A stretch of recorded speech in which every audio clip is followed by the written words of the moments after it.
So Kenneth was familiar with I got one of the mentions, put her band on it, years ago. Yeah, that's what we do. I used to use them all the time.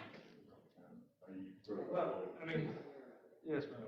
If we could just somehow convey, and they may have already spoken to you. Yeah, After, I mean, it's like full on fire of, hey, this is not comfortable. So,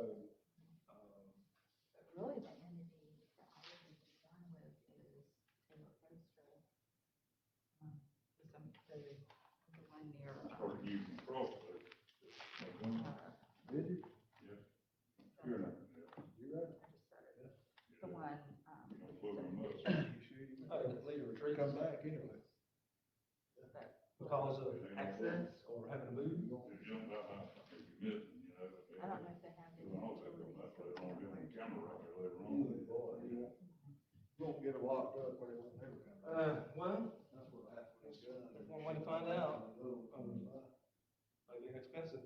Well, if I'm here something like that, I'll have to get in touch with Kenneth, because he's familiar with the process. It's not, I mean, they don't have any say so, but he can make it, and she won't have to reach out to someone. Right. Okay. Well, I mean, Good, Lord. trying to balance all those things, and everybody's not real eager about spending money. I understand if we can avoid it, but I mean, we can't. Because it's an entity. How are you doing? It is what it is. I think.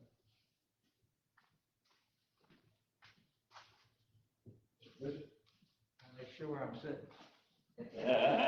You ain't got run off yet. How's everybody this evening? Good. How are you? Good.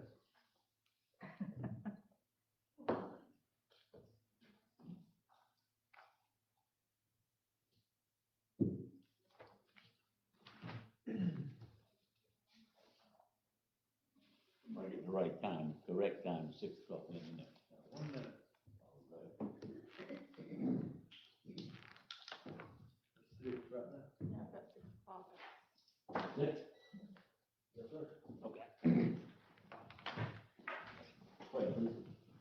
Father in heaven, we thank you right now for your goodness and your mercy. We bless your name for how you're taking care of us, how you looked after us, went before us, and we thank you right now.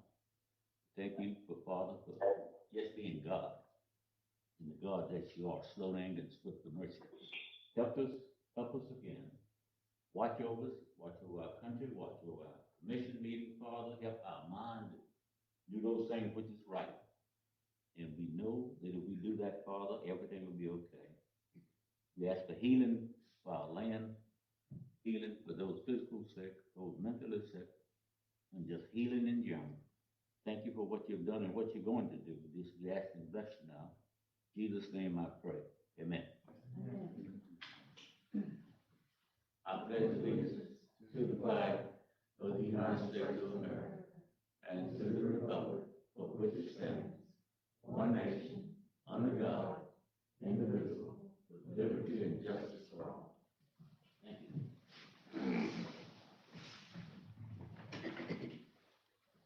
In an effort to protect the public and the Board of County Commissioners, a conference line has been set up to accommodate community access to the meeting.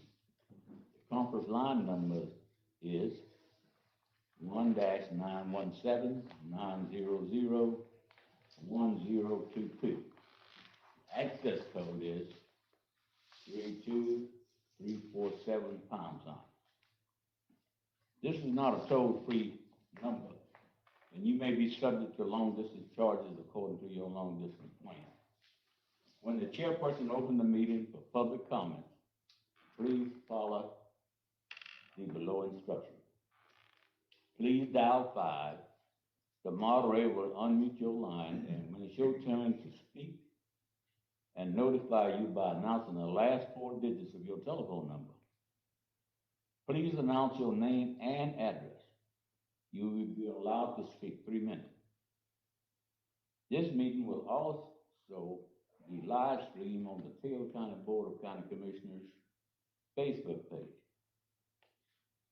If you wish to view the meeting on Facebook, you must have a Facebook profile. Search under the Taylor County Board of County Commissioners, and you can review the meeting at 6 p.m. The Facebook live stream will not be monitored for questions or comments. Please call the conference call number if you wish to speak. And with that being said, we will now go get our meeting. We will go to number 3, I think. Am I right? Yes. Approval of the agenda. Motion to approve the agenda? Second. Motion second, all in favor? Aye. Okay. We go to number 4, the consent agenda. Have you had a chance to look at the consent agenda? Yes. Okay. Is it all right? We gonna go with it? Motion to approve the consent agenda? Okay. Motion second, all in favor? Aye. Okay. Public request, 8. The board considers approval of recommendation for the appointment of the Taylor County Coastal Water and Sewer District. The TCWSD Board as agendaed by Lynette Simmons, the office manager. It should be on the line, she's 9042. Okay, Ms. Lynette?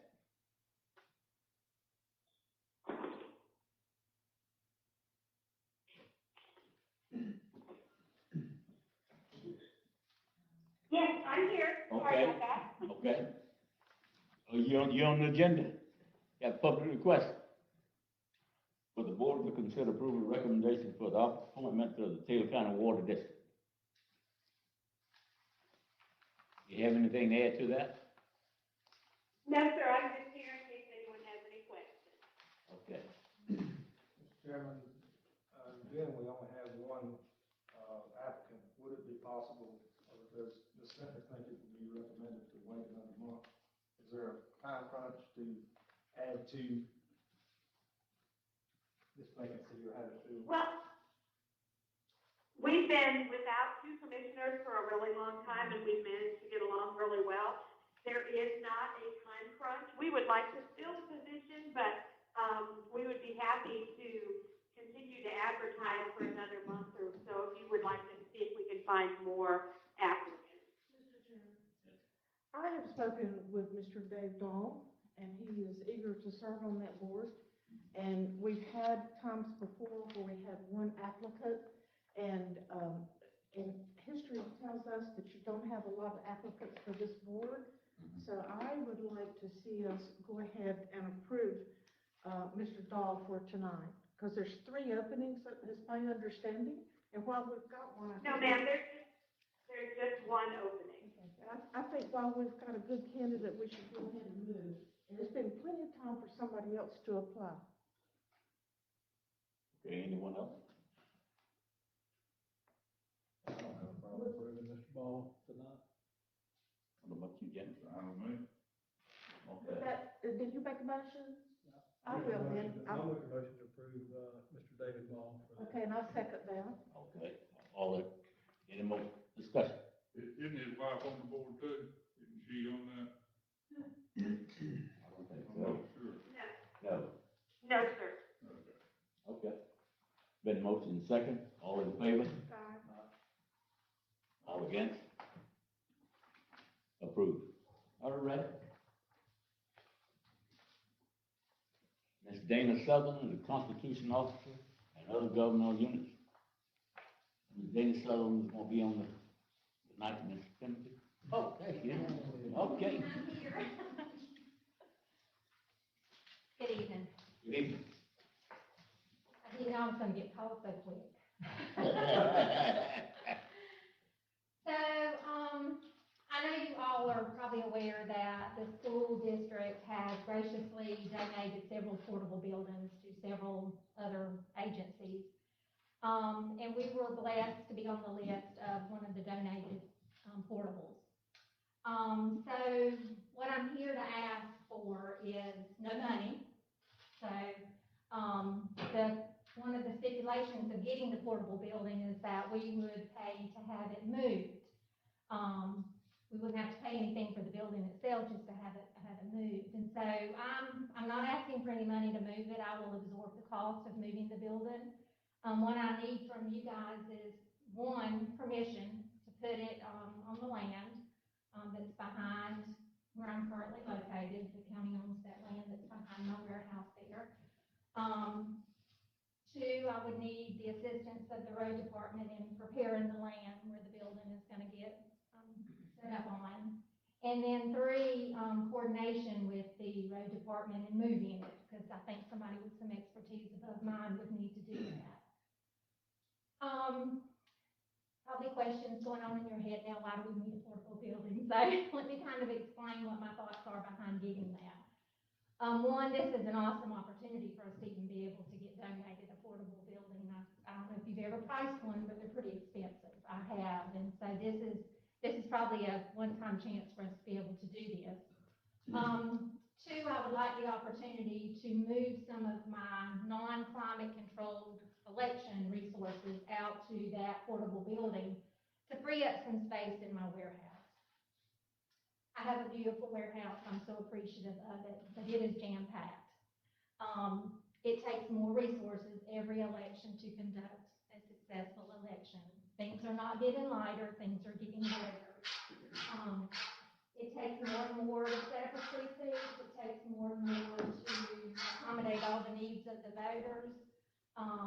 So space, believe it or not, is limited in my warehouse. If you've been fortunate enough to sit on the canvassing board in the last couple of elections since we've been there, you know that we have to conduct our canvassing board meetings in the warehouse. And the 2 weeks before the election, when those meetings are going on, it's extremely tight there. We're working in a space that's, I don't know, maybe 7 feet by 7 feet, 8 feet by 8 feet. It's not very big.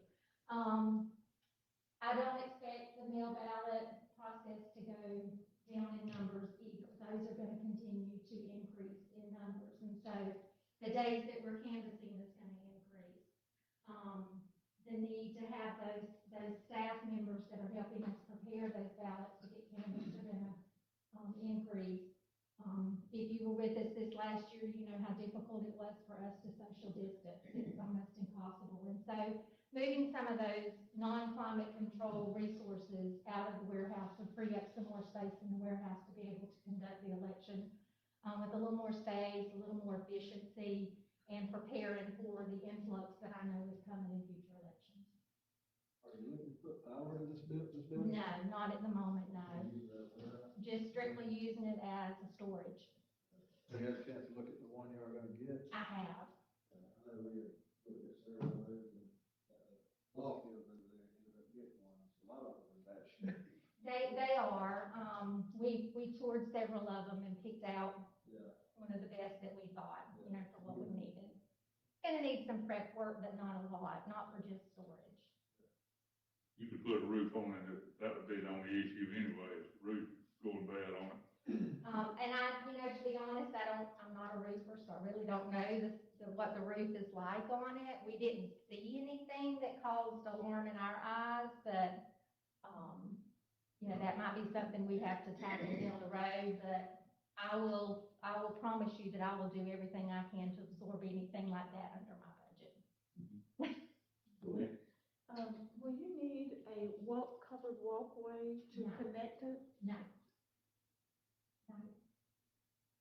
Okay, so the only thing, what you're asking for then is for the road department to help you prepare the plot, and then funding to relocate? No, the funding will come out of my budget. I will absorb the funding to move it. I just need the road department's help in preparing the land and their expertise to coordinate with the mover to get it moved.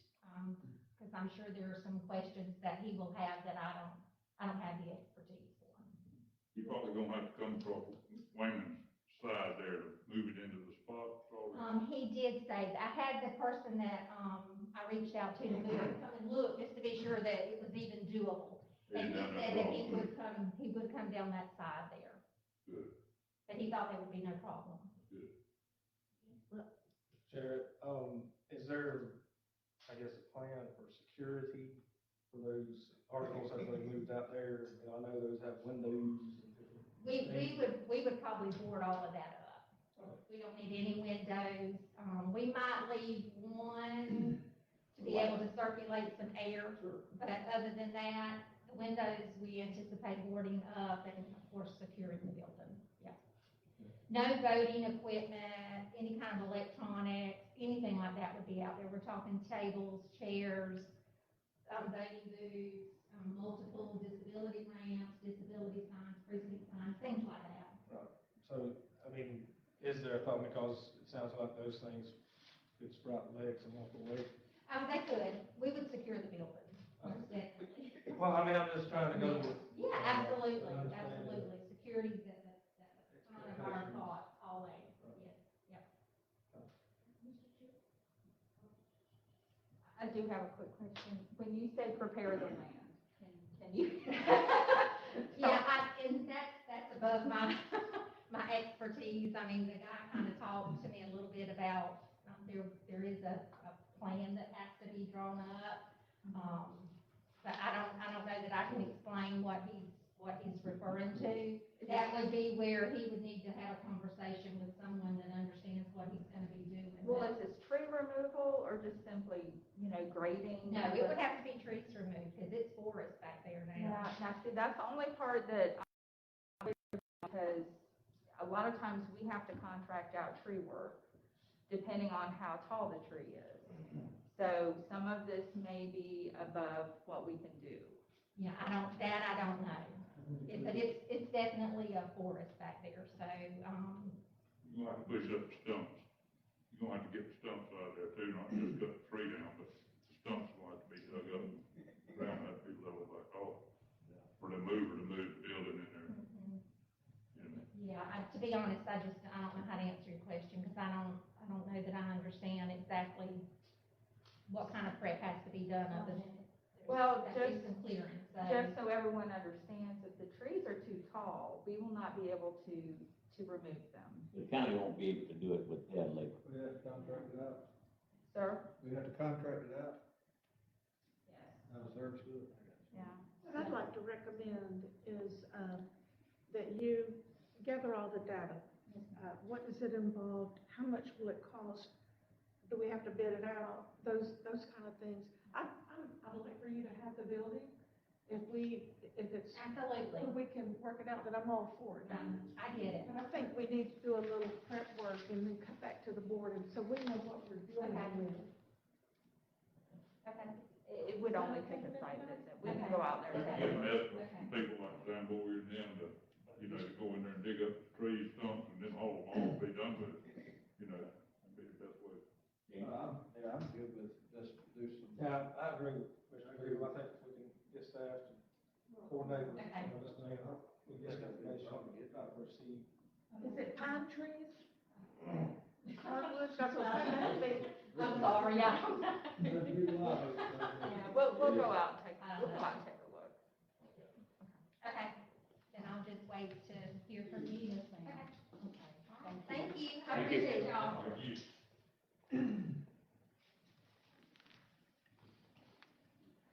County administrator, Sir. Recreation Advisory Board, T-Crab member, That's me. that's you?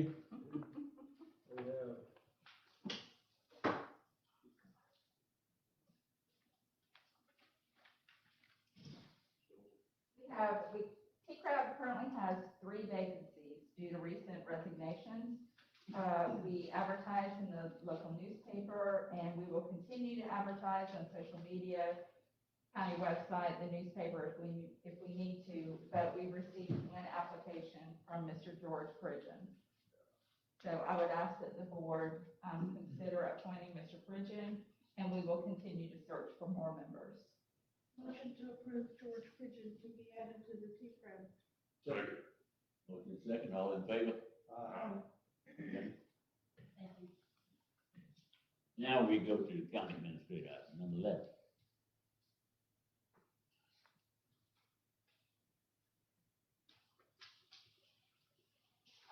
This request is to consider rescinding the amendment to the emergency orders prohibiting parking on county rights of way. what we would ask is that you allow us to, continue to look at the area, take into consideration staff's recommendations on where there should be parking and where there should not be parking, especially adjacent to the Keaton Beach boat ramp, and have this rescinding of the order effective April 1st, so we have time to put signs up. Okay. Discussion. Yeah, I would be in support of that, the sending of the order, so that we might move forward in, discussion like we had in the workshop, recommendation to staff to, have designated driveway parking. I make that motion at the appropriate time. Okay. Any more discussion? Second. Got it. Motion? Yes. Second? All in favor? Okay. Got another one? Number 12? Am I moving too fast? No, sir. I either skip one or move too fast. Are we at county administrator items, Yes, ma'am. informational items? Just to remind the board, the Florida Association of Counties Legislative Day is March 17th. If you're interested, just let me know. I'm going to attend virtually. You can attend in person or you can attend virtually, so just let me know and we'll make sure that we reserve a spot for you. Also, we are working with the city on dates for a joint meeting to receive an update from Big Bend Homeless Coalition. And I have reached out to the courthouse to see if we can use one of the courtrooms as a venue, since there'll be quite a few people there. Regarding the CARES Act, we have a flyer that we're working on that should go out this week. And on the application dates for businesses and individuals that previously applied but were denied is March 8th. And then March 15th is the application period that opens for all eligible businesses and individuals. When is that now? March 8th is the first application period, March 15th is. That's when you'll be taking on March Yes. 8th, taking application. Yes. We'll have applications available online. We will provide a number for GSG if there are any questions. And we'll also have applications staged at various locations throughout the county. We'll have them at the library, at the Chamber of Commerce, this building, and the grants office. And that way, there'll be several opportunities for folks to pick up applications. If you recall, I think the first application period, our offices were still closed. And I'm hoping this makes it easier for folks so they don't have to go all the way out to the airport. And especially with the library being in such close proximity to the chamber, they can just walk around the corner if they're looking for an individual application. Any people still get help from the chamber? Yes. And it's gonna be closed when? I will check on that. I don't think we have a close date. You have a closing date? It says applications will be accepted until the funds are exhausted, is the way the flyer reads. What do you need on that, a motion? No, sir, it's just informational, so you have the information. And the flyer should go out this week, and I'm sure that will prompt a lot of phone calls. And the paper will run a story as well. And we'll put it on our website, and we'll try to do everything we can to get word out to everyone about the available funds. Okay? Thank you. Is that all you have? Yes, sir. Board information item, that's number 14. You skip What's 13 now? Comment from the concern from the, okay, comment from the public. Got anyone from the public? There are no callers at this time.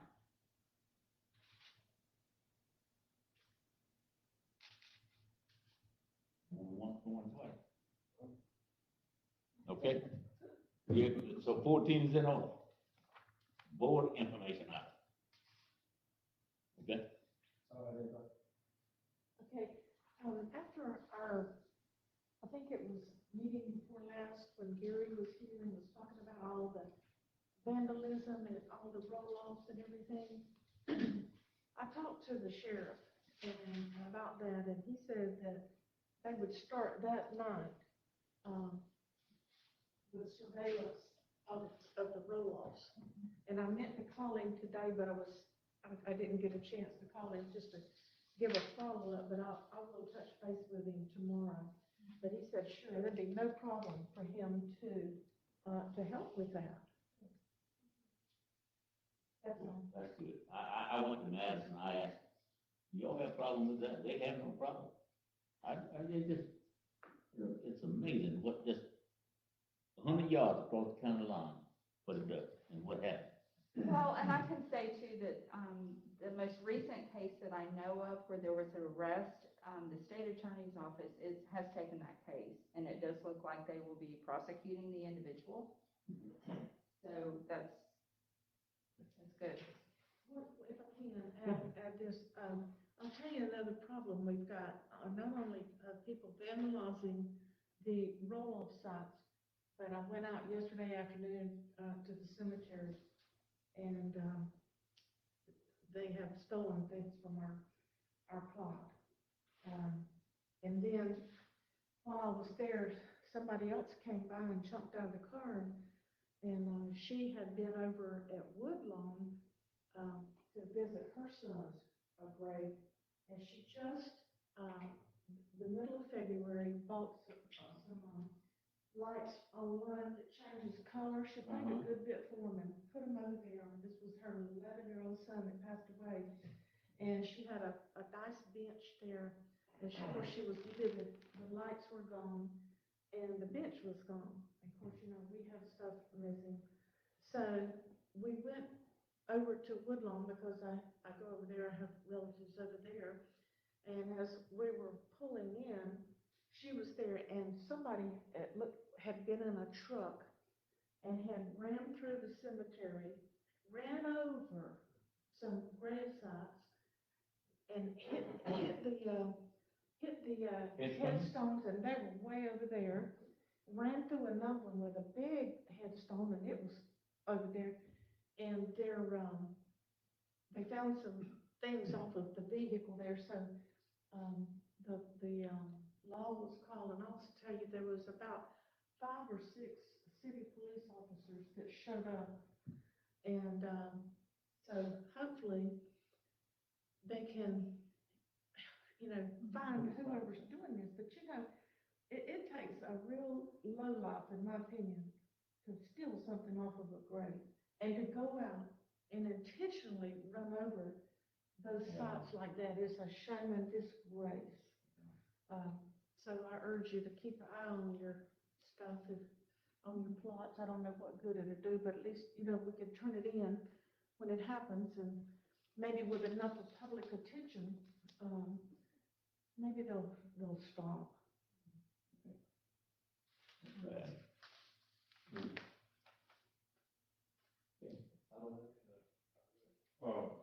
Tell y'all they were about finished with the Hampton Springs Road, the paving, they've got the paving down, they've got the marking on the road, all the stripes and everything. They're working on the shoulders of it now. I went down and looked at it, it looks real good. And they did a good job, it looks like. It's people, I run into one man that lives down there, and he said he was real proud of it. So. That's a lot, Tom.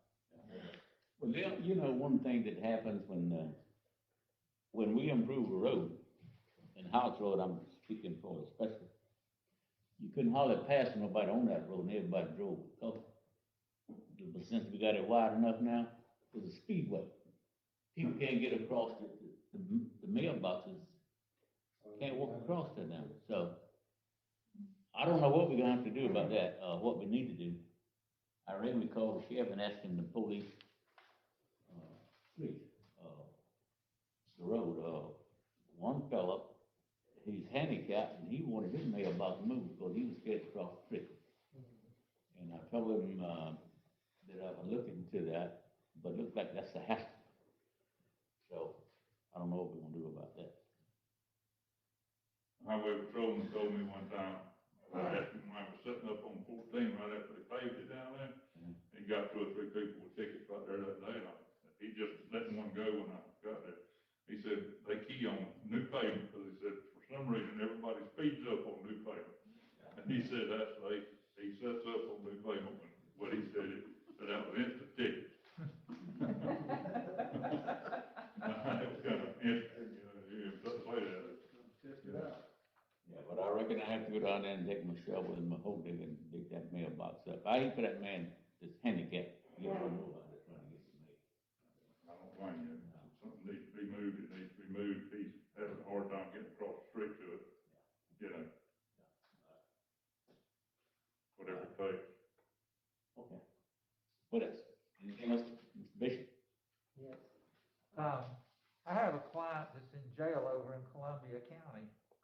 And, so I had to go over there to visit him, find out, you know, what his defenses were and everything. And they've got the nicest signs all through the county on littering. It's a $500 fine. I would suggest you need to look at those signs that they have. They have it on their roads. So naturally, as looking at those signs, I looked on the side of the road to see if they were working. And the roads that I went on, and I go the back way to Lake City. I go one way, and then I go the other way. And the sides of their roads, the berms, the shoulders were relatively clean. If you want to ask them and have them send you a picture of their signs and where they got them done for and how much they pay, because those were some really nice signs, and it looked like they were working. The other thing, with regard to molesting graves and so forth, I represented a guy down in Dixie County who did some really bad things, and he ended up getting sent off to prison for it. I mean, it's a felony, and usually I like to win a case when I go in front of a jury, and they came back in 22 minutes and found him guilty. Because it's such a heinous crime. And the judge put him in prison for a good while. Because, you know, I mean, I go out to the cemetery after church every Sunday, and that's for me. You know, it's for me. It's, you know, because cemeteries are for the living and they're not for the dead.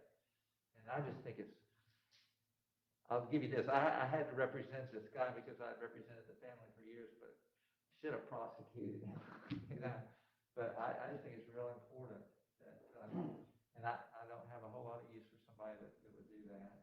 Also, did the police out there, when they went out there, did they take plaster of Paris or take photographs of the tire trails? Because those things will, you know, if you run same tire for a long time, it'll have some things that you can identify that. They got evidence yesterday, there was things, and they took pictures and everything, but Good. not only did they steal and they destroyed, then over in Pinecrest, where our relatives are, is where they took some of our stuff, and they're also taking the porcelain vases. I got dug up a grave, so I mean, that was even worse. That was terrible. What do you think? I mean, what's the guy? Looking for gold, I guess. And, well, anyway, I don't think they'll do it anymore. Checking to see if somebody wrote their love on a check or something, I guess. I don't know. Okay. So if they catch them, don't send the guys they caught to me, because I ain't gonna represent them. I ain't going to put front of a jury and get 22 minutes again, I'll tell you that. Yeah, Ms. Clerk, you got anything? No, that's all I had. Okay. Motion. Motion to adjourn. All in favor? I'm gonna come close to a record, that's. Paid up for last time. What are you making this up for? Jack.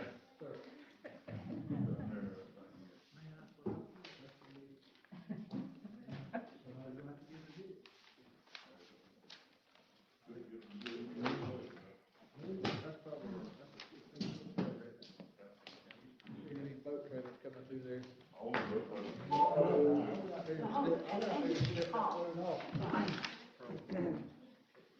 to side.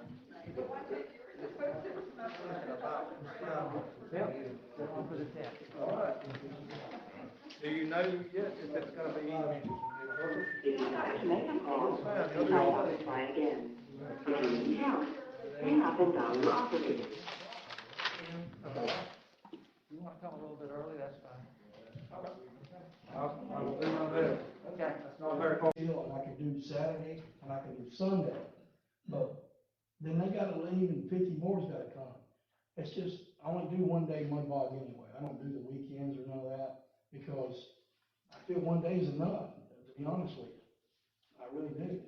I mean, I've been to mud bogs all over the place. And I usually go for one day and I'm done. I think one day's enough for me, but everybody else has got their own opinions. Well, let me just tell you that, today is what's called a workshop. Yes. They can't make any decision today, but, not speaking for them, but I'm sure that at some point they will, take your request under advisement. Am I right? Okay. So, one thing everybody needs to understand is, if he didn't have the 50 people, he didn't have to have insurance. And he didn't have to have all the things in place to make it real safe. But he did have the things in place, he had a paramedic and he had security. So that's something we could look at, maybe to change the numbers. And not just for me, for the other people if they like to do that. It ain't just for me, but all I'm saying to the board is, we gotta do something. If it's not for me, maybe for somebody else. Well, But these people are gonna do it somewhere. well, an ordinance, we can't do an ordinance just for, for one, it'd be an ordinance for, I understand, but you could probably adopt something or however y'all do it. I'm not the legal guy here, or I don't know nothing about legal, but there's other ways of doing things. Y'all can attach something, and do a permit, a $500 permit or whatever you wanted to do. But to me, there's no difference if I got 50 people on my property, if I got 150. The liability is the same thing, To me it is. It may not be to everybody else. But, and let me take the risk as a property owner to take that risk. I've been down that road. I've been sued so many times, I know, because I used to run the big mud box. I've been sued more times than I got fingers and toes. But I've never lost but one. So, So your only request though is 150 to 200 people with the same agreements as far as adjacent landowners. you still need the landowner's permission, I believe that. I think, and I'm not speaking for anybody else, but if there's a problem somewhere else in the county, they need to work that out. Why bring it to me when I've been doing great with no problems, and I don't wish any real harm on anybody, because I think everybody, they've got a lot more money invested than I got. And they need to stay open, is my opinion, Now, if I may, if I'm not mistaken, what you wish to do is to have the number of attendees increased so that you do not have to go through the permitting process, so you are not required to purchase insurance. Is that correct? You can't do it on 150 people either, when you gotta pay $10,000. Right. So I think, now correct me if I'm wrong, I think what your request is so you don't have to get a permit. And I like to buy a permit, but I cannot buy insurance on 150 to 200 people. okay. It's just not feasible. So it's not just increasing the number of participants. Your request is for the lower number that you would not be required to purchase insurance for that event. That's correct, because it's not possible. Yes, sir. But if someone can explain the difference to me, I know I'm only supposed to have 3 minutes, but if someone can explain the difference to me between 50 people and 150 people, I'd like to know that difference, the liability. Because every time I get a mud bog, I always got a phone call from Chicago. That's where my insurance was out of, Lords in London. I went through a risk management every time. And it was about, did you have a dead tree limb? Do you have a hole somewhere? So I know all that. I've been through it every time I did a mud bog. I went through this course that I had to go through in order for them to cover me. So 150 people versus, I've had as many as seven or 8,000 people that I had to deal with before. So I'm used to the big crowd. I know how to deal with that, but I do not want to do it again. You know? Can I suggest this, maybe? This is something that's absolutely not gonna be decided tonight. And how about this?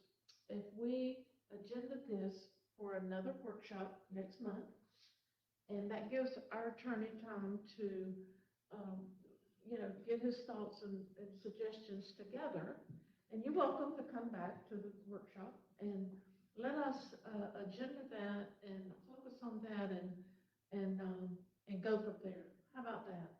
That'll be great. I mean, but we need to do something, you know? Let's do that. Let's agenda it we won't just sweep it on the road. We'll put it on the next workshop agenda, and that gives time for everybody to get everything together that they need. We'll discuss it. You can look online, or you can call for when the next workshop is. You're welcome to be here, and let us move forward like that. Okay. Because we can't vote, and we Yeah, I just know. don't have enough information tonight. We've heard Yeah. your case, and Correct. if there's some way we can legally help you and everything, I'm sure we'll work toward that. Well, like I said, it's not just for me, you know? I understand. It's for somebody else, but I do think it needs to be limited. And I don't know the lawyer, he knows about that kind of stuff. You're just not, it sounds to me like you're not in it to make a big pile of money.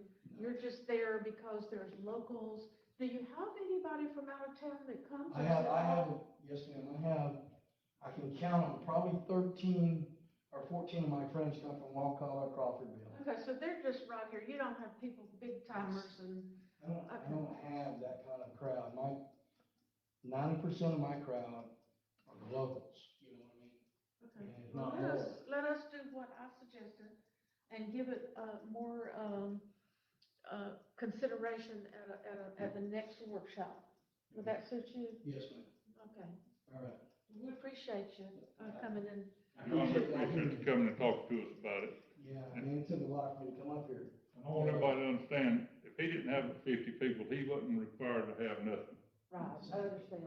And that's what I want the general public that's listening to this to understand too. So in other words, if you change that 50 to 200, he could have up to 199 without having any insurance, any coverage, anything.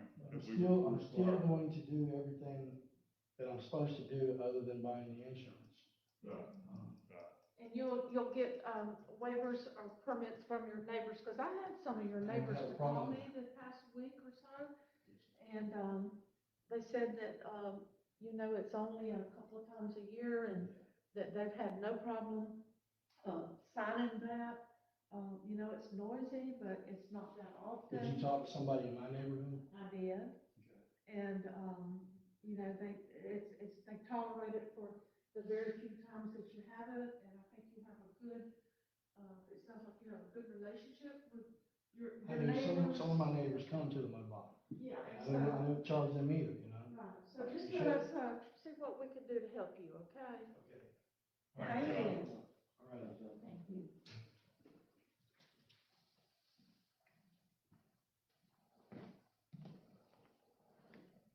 Okay, we got another individual wanting to speak. Yes, I think they're on their way through the door.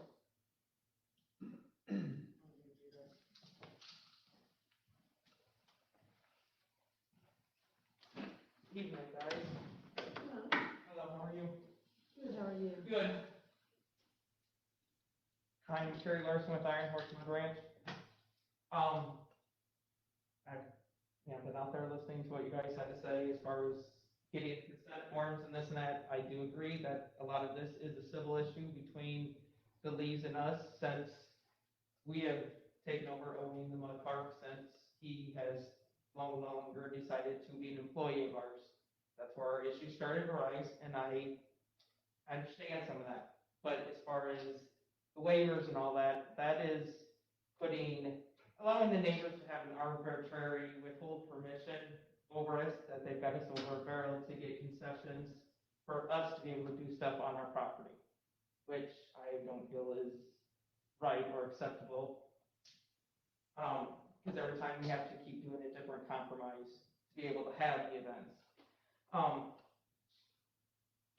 So I understand, but as we move forward without this waiver and being able to have people that have no, I would put it, skin in the game to decide the overall outcome of my business, we will not open back up.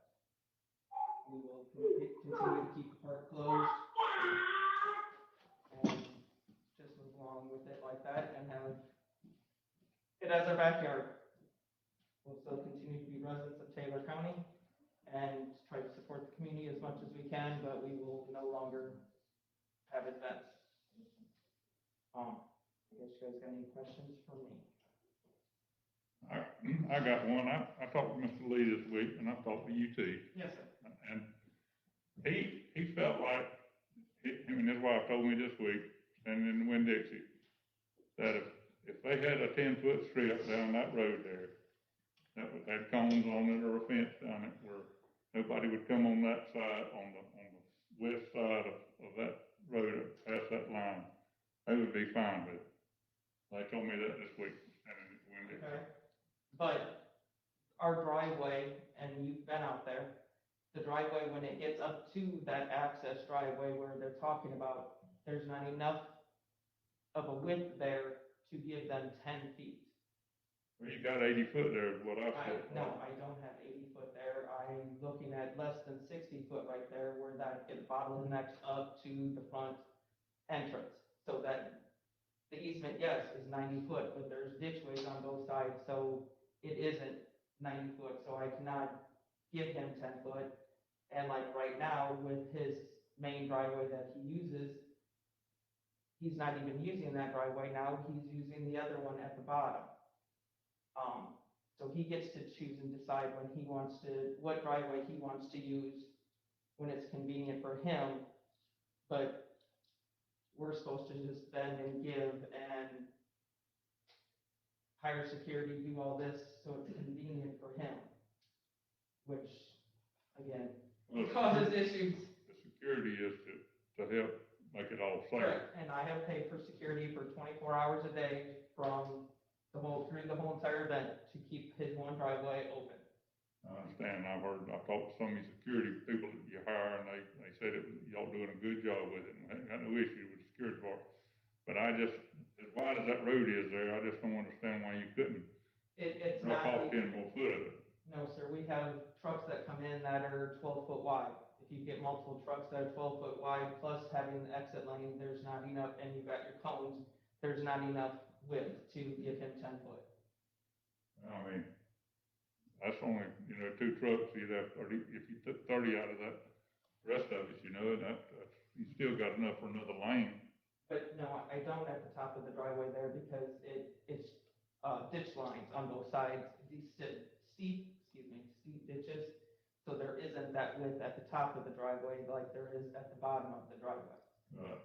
On the bottom of the driveway, when you first come through the big main gates, yes, there's enough room there, but not at the top. I went down there the other day and there was dump trucks lined up, 3 of them side by side right there in the road. I don't know if you've seen that or not, but there was dump trucks coming and going.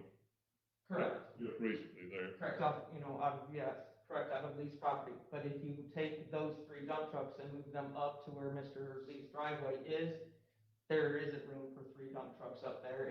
They would fall off the edges. Where I stepped off was out there by the gun shop. Yes, sir. It's wider there than it is at the top where there's not enough to do 10 foot completely down that driveway. Because it does bottleneck and it's not it's narrower at the top than it is at the bottom. What do you actually expect us to do as a county commission? We need to, as county commissioners, that waiver,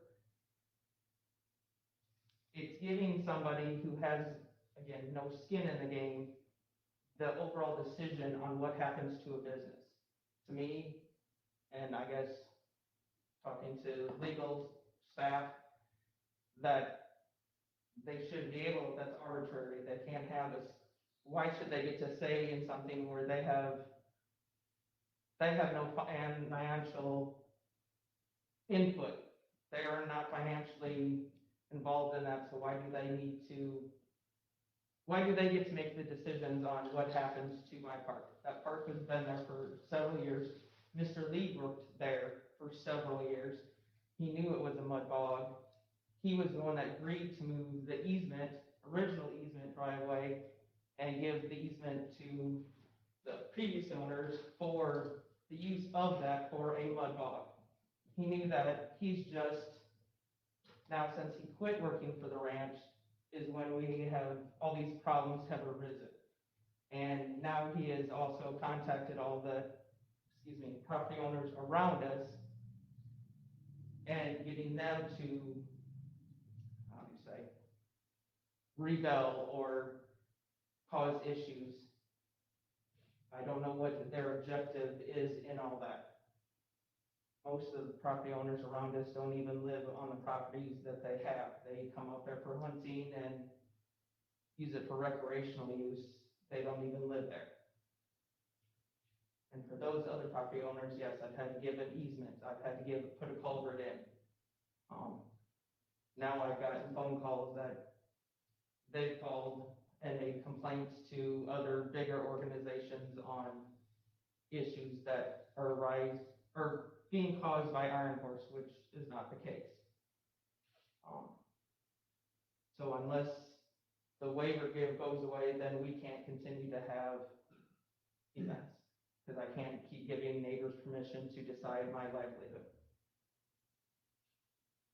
In other words, you actually want us to do away with the whole ordinance itself. The waivers of the ordinance, yes, I have no problem sending the neighbors certified letters in advance, letting them know when the mud bogs are at, when they are. I have no problem making contact with them and giving them that information.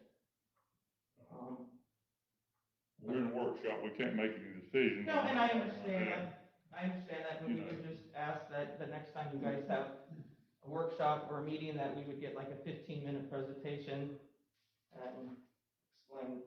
You know, it's been mentioned, you know, about moving the checkpoint inward, you know, within the ranch. Correct. And you explained to, I don't know if everyone is aware, I mean, we've talked.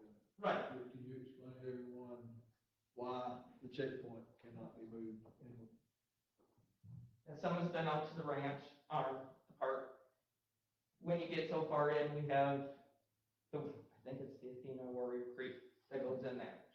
So we can't move it further closer to that, because once you get too close to the creek, then Swanee River is involved, because you can't put buildings and structures because it's close to the swamp, the river, you have wetlands.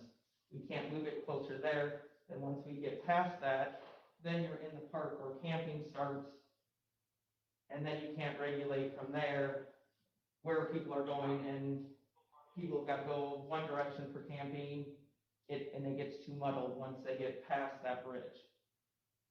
So we can't move it forward, and even if by moving it forward, you're really not alleviating the traffic flow that comes into the ranch. You explained that to me that day I was down there, you know, you told me that. But I just, you know, Mr. Lee thought that would be, and he worked there for you a while, he thought for sure y'all could move them in, you know, a little bit. No, sir, we can't move how we do the checkpoints, because we have, the iPads, or where you sign your waivers, and then we have a security checkpoint, and then we have the wristband checkpoints to keep the flow of traffic moving in a timely fashion. There's no room to move all that stuff forward without running into other issues with Swanee River, and I choose not to run into issues with them. There's nothing else we can do, but, you know, we can talk it over. You know. Not a problem, I just wanted to let you guys kind of know where we stand then. Thank you. Okay, thank you guys. You have 4 callers on the line. Okay. The first one is caller 1323. You want to say 1323. 1323. You talk, please say your name, and, you speak.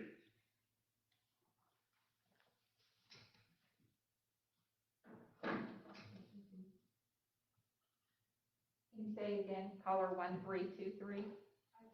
Do you have them unmuted?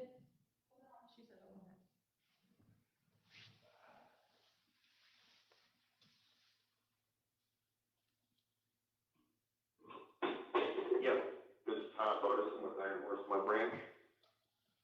Did anybody hear me? We can hear you. Okay, thank you. We've got multiple issues with it, as you guys were explaining, on moving the checkpoint in further. That traffic that is on that road still has to go down that road. So, and if you remember, the road was built for that reason, because without the road being there as wide as it is, the traffic was backed up on Highway 19. So the leads released an easement that was on their property, and in exchange, we put in, or the previous owners put in that road to alleviate traffic going through the leads property and to alleviate traffic on Highway 19. And so anyway, that's the reason the road was put in there, and it was put in 2011 I paid for by Iron Horse, for that use, to alleviate the traffic and make it to where traffic flowed. And it does, the system works. My thing with the waivers is this: I have no problem with the permitting process. Insurance in this, for a mud bog, you need insurance.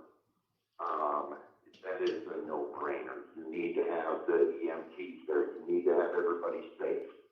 I have no problem with the permitting process except for the waiver. And this could be used on any mud bog with this ordinance.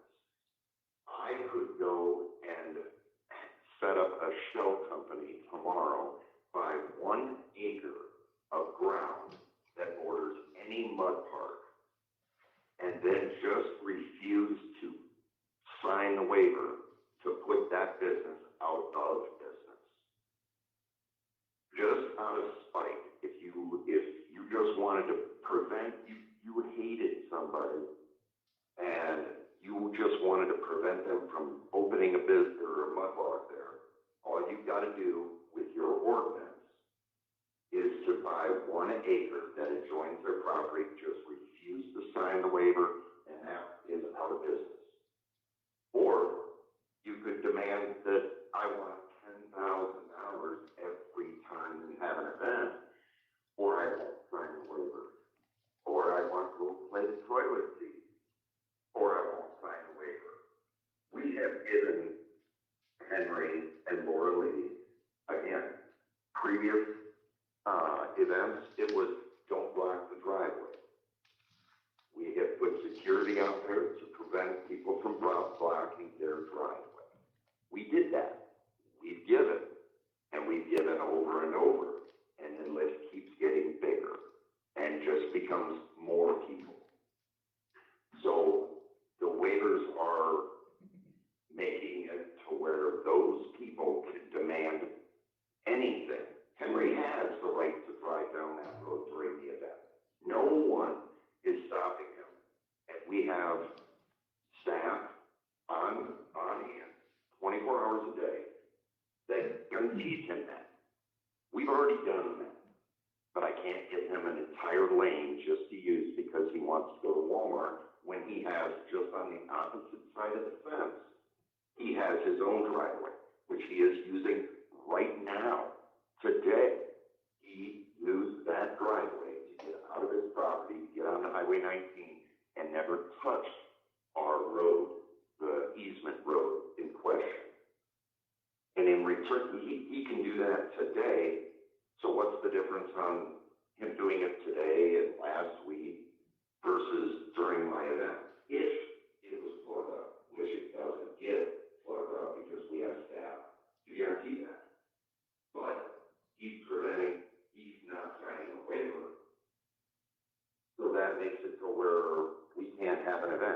And your county is losing, not by my numbers, these were Chamber of Commerce numbers, $3.4 million every event that Taylor County loses in revenue.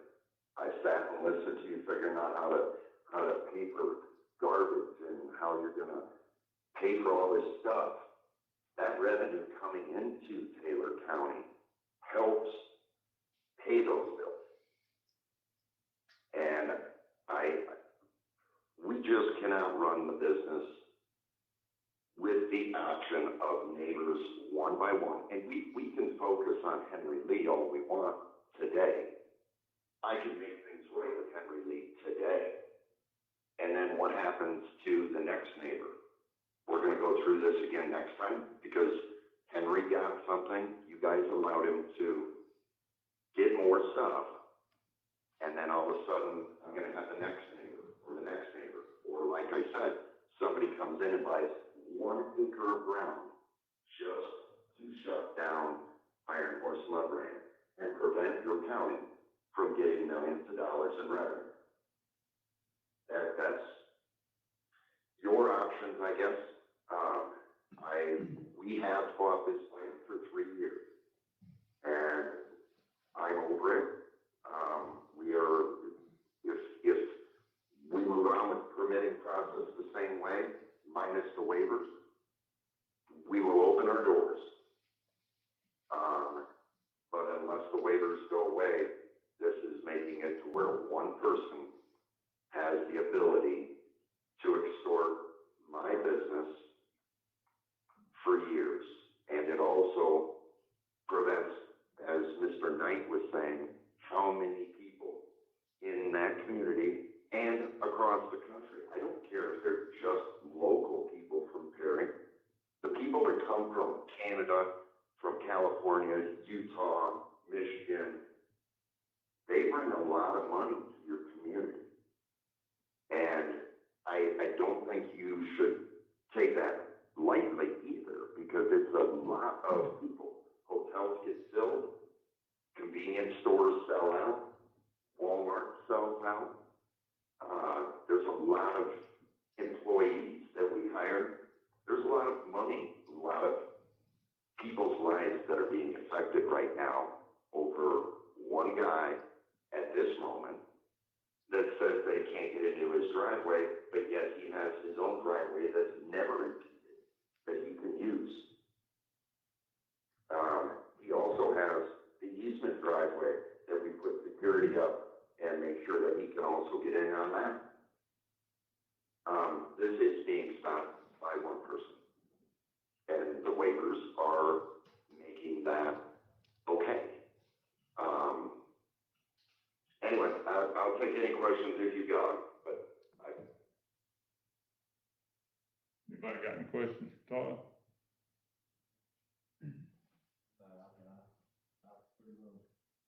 Well, we pretty much understand the issues, I believe. okay. Appreciate it. All right, I appreciate your time. Thank you. Thank you. The next caller is 3333. 3333. Give us your name and you welcome to speak. Good evening. This is Paul Gionis. I'm a licensed Florida attorney. I'm here on behalf of my father, Athanasios Gionis, who's an adjacent landowner. With me, I have Andrew Kostakis, owner of Andyland LLC, who's also an adjacent landowner. And I would just like to give a little bit of input as to what I heard today. One of the things I understand about this property, because we bought it back in 1987, is that essentially all of the adjacent landowners have been there for about 30 years, and they've used it for recreation and they enjoy it. And the mud log has directly impacted that, and it's not just Mr. Lee, and I don't think it's appropriate that he be picked on as the individual with this problem, because there's a number of us who have an issue with the mud log. And I heard y'all talk at length with regard to what an excellent ordinance is, and I believe it is. And when it was drafted and when it was created, I think it became very clear that this type of operation would impact the adjacent landowners, which is why the waiver was incorporated incorporated therein. That's why I was part of it. They understood that if everyone had a good relationship, no one would complain, and they would continue in good faith with one another, no one would have an issue. But if it did begin to impact the neighboring landowners, that they would have an opportunity to veto its continued operation. That's what's going on here. We're not asking you to solve the issues between everyone. We're just asking you to enforce the ordinance. And the ordinance has a waiver intertwined, and that's inextricable. That's part of it. And what we're asking y'all to do when we pull our waivers is enforce it. And it's not even more complicated than that. I was very offended, as was Andrew Kosofsky, to hear Terry Larson state that we don't have any skin in the game. We bought this property a long time ago. We've been using it for a long time. And we bought it, we pay taxes every year. So we have lots of skin in the game. And this impacts the value of our property, our ability to use it. So to sit here and just be so self-centered and just think of it himself and his business, not the adjacent landowner, is pretty offensive. They came here 2 years ago. And 2 years ago, when they bought this property during their 3 years ago. It's been a little bit. I spoke with Mr. Larson a couple years ago. I told him I didn't like the impact it had on my property. I didn't do anything specific with regard to this waiver. But when he bought it, he very well understood that the waiver was a component for him to be able to continue operating the mud vault. He can't come here in good faith and say, no, I want this changed. That's not fair. That's not fair to the adjacent landowners. We've all abided by this ordinance. We've all abided by these same rules. Suddenly, because he doesn't like what the ordinance impact has, he wants to have it tilted towards his advantage and against the other adjacent landowners, and that's improper.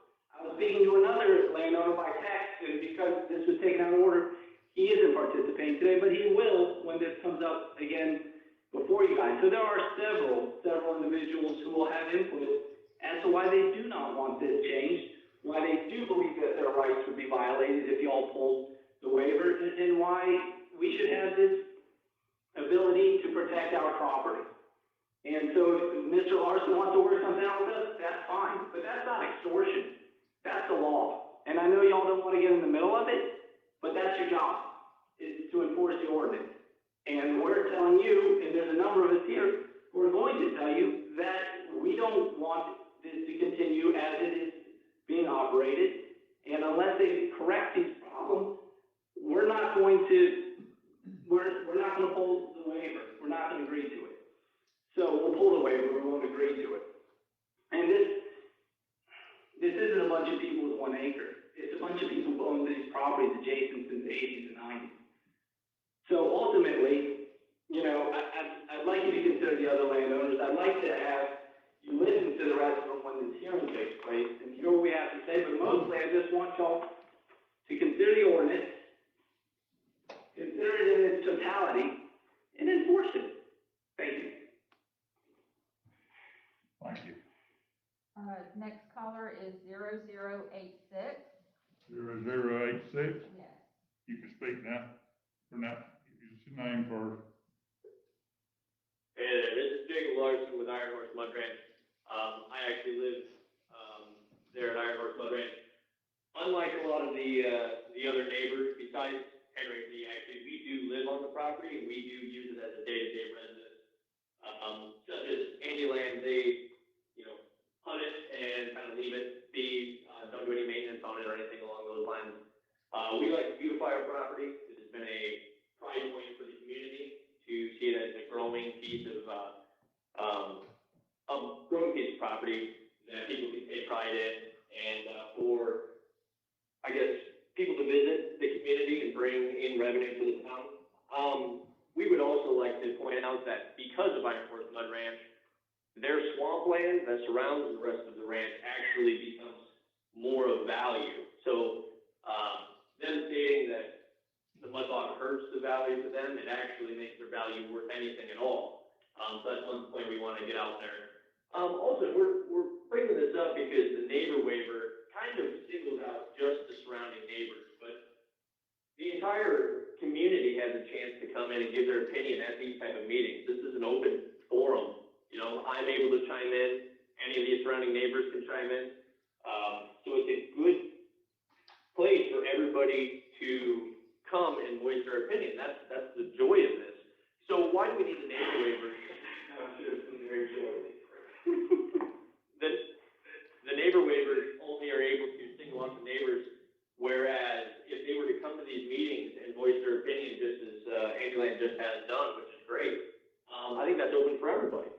So having their opinion voiced to you as council people to be able to then hear their voice and then solve the issues from there. Right now what they're doing is they're able to hold that waiver over our head privately behind doors and go, hey, we're not going to sign this unless you give us this.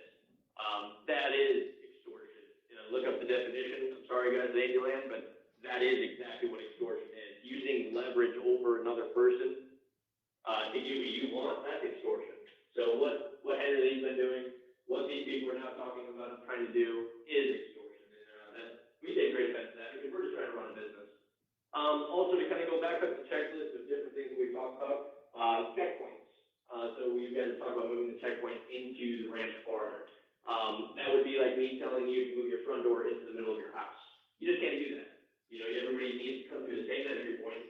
Everybody has to be secured and checked at the same point. Otherwise, if they're already all the way running through the park, there's no way to keep that secure. So it would be like putting a gate at the back of your house. You know, there's a bunch of things. You know, you don't go into the White House, go through the lobby, go up into the Oval Office, and then get checked to see if you have a gun. That's not the way things work. You know, we do security at the front because that's what common sense tells us to do. We've also stated that we are okay with a certified letter telling people that, hey, for this event, we are letting you know that these are the dates, this is what we deem to do, exactly how we've been doing it before. It takes up a total of 8 days out of the year. 8 days, some of the neighbors are hindered, and not even hindered very much. Like we have stated, Andyland doesn't even live on the property, so they're not hindered at all. The other neighbors, they only use it for hunting, so they're not hindered at all during our events. Henry has his own driveway, he's just fine.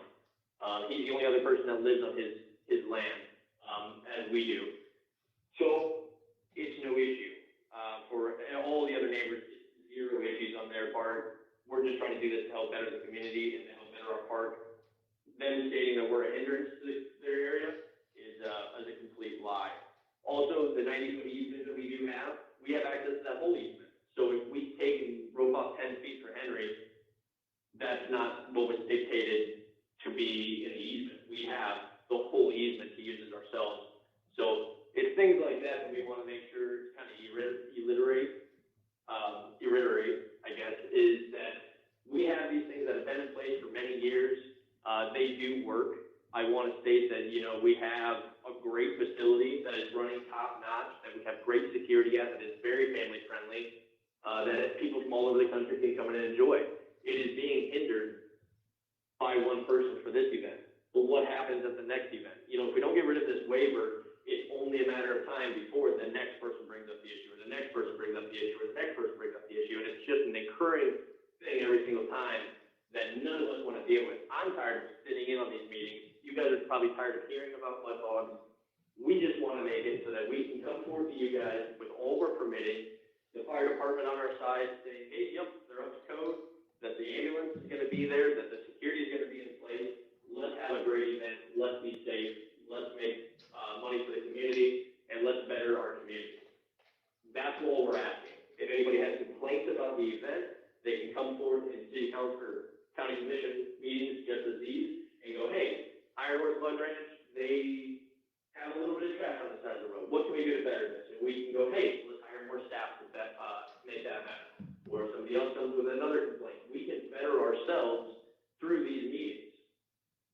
But using the waiver just to benefit the neighbors and not the rest of the community, this is not benefiting the community, as I believe phone calls and letters have stated to the county commissioners that the community wants mud bogs. John Knight himself is stating there saying that he wants Iron Horse to be back open. He's a competing mud bog. Not that we compete or anything like that, but he is another mud bog that wants us to be open so that we can do what we love to do as a family and as a mud bogging community. We love to have these events, but shutting us down is only going to open up more problems. And keeping this neighbor waiver in place is only hurting the community and only benefits the neighbors. It benefits nobody else. So we're talking about a handful of people that actually reap the benefits and thousands of people that reap the bad side of things, and the community is losing out on millions of dollars. So if you look at it as a whole, we're trying to please like 0.005% of residents. And even that, most of our neighbors do not even live in Taylor County. Most of them live over 3 hours away from the ranch. So we're actually trying to benefit people that don't even pay taxes in your community or don't live in your community. I just want you guys to take that all into consideration when you're thinking about this vote later on, that what really is the reasons behind it and who is it really benefiting, because it's benefiting the entire community, not just us as a mud bog, but as the entire community of Perry and the entire Taylor County reaps the benefits of that. That's all I'd like to say. Thank you very much. Thank you. Next caller is 8291. 8291. Yes, sir. You can speak your name now and you can talk. Vince Fernandez. I kind of got sidetracked by some remarks that were made. I want to point out that I've never received a certified letter announcing a mud bog. I get a letter from the planning commission about 5 days before it comes up to the board, and that's it. I think the actual problem we're having right now points out that the waiver is serving its purpose to settle neighbor disputes. And I know Jacob Larson made a lot of remarks about surrounding property owners not living there, but I point out that all the surrounding property owners have been paying taxes in Taylor County since before he was born. And it was cattle and timber when we bought it. And as far as beautifying the property, you should all look at the east side of our property where they have a stack of crushed cars stacked up in the swamp. So I guess we have a different opinion on beauty. But the bottom line is it's about property rights, and everybody has property rights. They have a right to do what they want. We have a right to enjoy our property just the same. And this system has worked for years with no problem. When me and my father originally signed the waiver with the Wells people, we had no issues. We never even had to discuss a problem. And now all of a sudden when the Larsons move in there, the first thing he did, knowing when he bought it that there was a waiver for access agreement with the Wells people, but it was a handshake agreement because I didn't need a written out agreement. He denied access. So then I called Trey Howard. Trey Howard worked out a license agreement. Now, this is access that I've been using since '95 when Doug Ward opened. So it's not like we just started doing this, and everybody was aware. As soon as the ink dried on that license agreement, Todd Larson dug a ditch right in front of our gate. So yes, it's true, he put a culvert in to fix the ditch he dug. Right. Thank you. All I'm saying is, to change this ordinance in the middle of a dispute really opens up a can of worms as far as other ordinances in the county that address the whole waiver issue. The mud bog waiver is not specific just to a mud bog, it's specific to any major event in Taylor County. And if they do away with the waivers and go with a special event waiver, then they lose their 4 days. They're down to 2 days. I mean, there's long-reaching ramifications to modifying this ordinance. And like I said, it's been in place for years. We all agreed to operate under that ordinance. And just to change it because somebody doesn't like it, I don't think is right. And as far as extortion, I sure would like one of those gold-plated toilet seats, but I don't know about a list of demands. I appreciate it. Pretty much, Andyland covered everything I had to say as far as, our property values have not increased. They've actually decreased, and I could provide data to prove that. Everybody that has commented on buying the property since the mud bog has said, well, you're aware that nobody's going to buy your property with a mud bog right next to it, which is pretty true.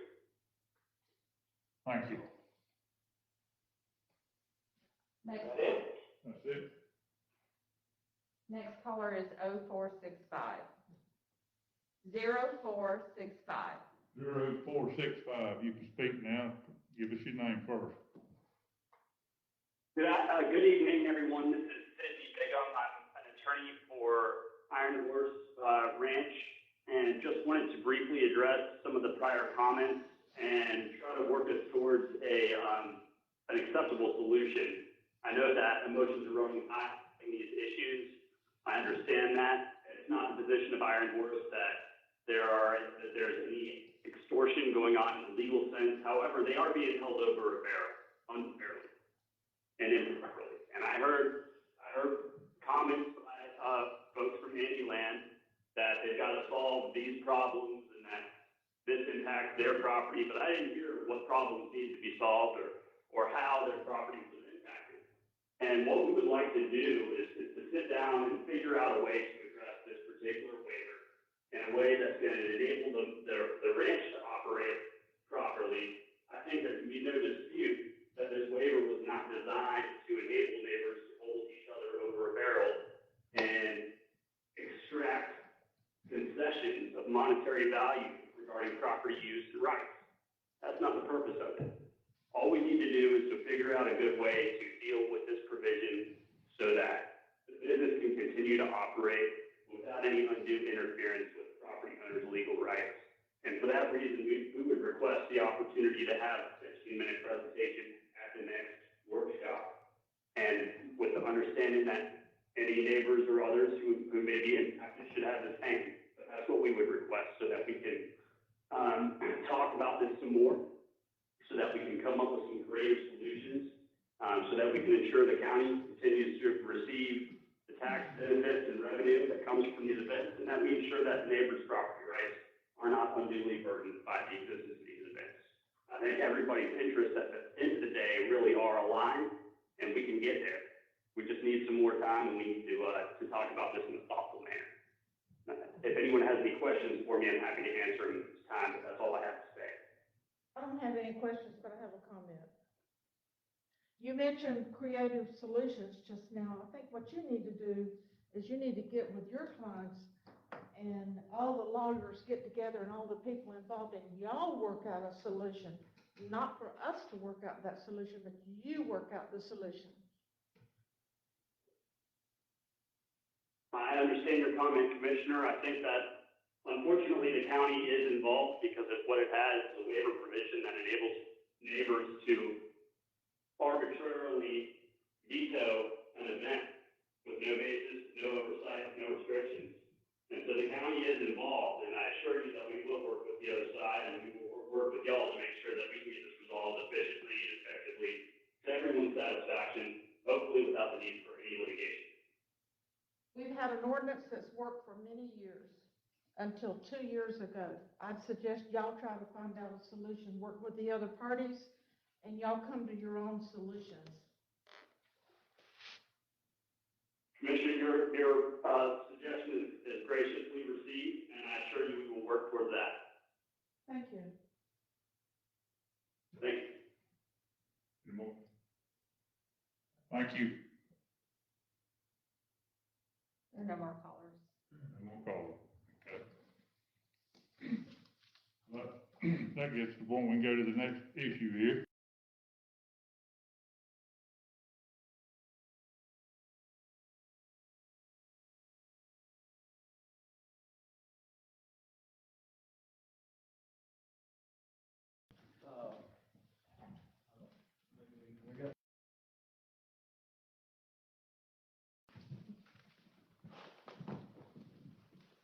Did you bring us a pizza? I asked them for that. I actually told her I would probably bring, Oh, Bill? I told her I may have to bring breakfast. I did ask. Oh, okay. So maybe I can go a little quicker than originally intended. So let me pull some of this stuff up here. Which slide will be first? That would be slide number 1.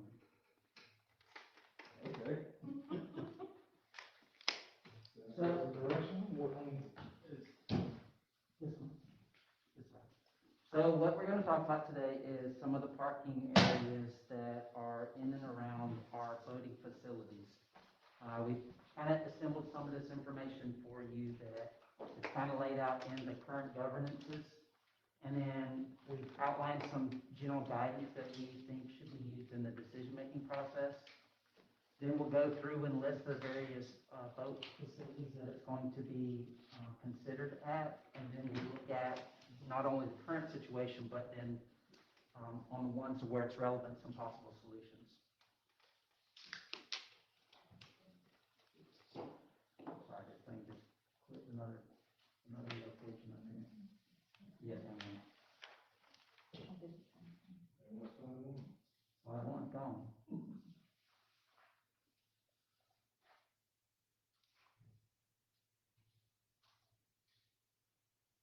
There we go.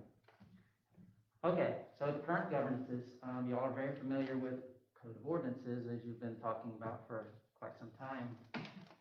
And relative to right-of-way parking is within chapter 42 is section 889. That deals specifically with right-of-way parking. In addition to that, there has been some previous ordinances. One was in 2013 that addressed long-term parking. And then there was a couple more that came about last year that dealt with some enforcement and even put a little bit of teeth in some things. So the first one of those was 42889.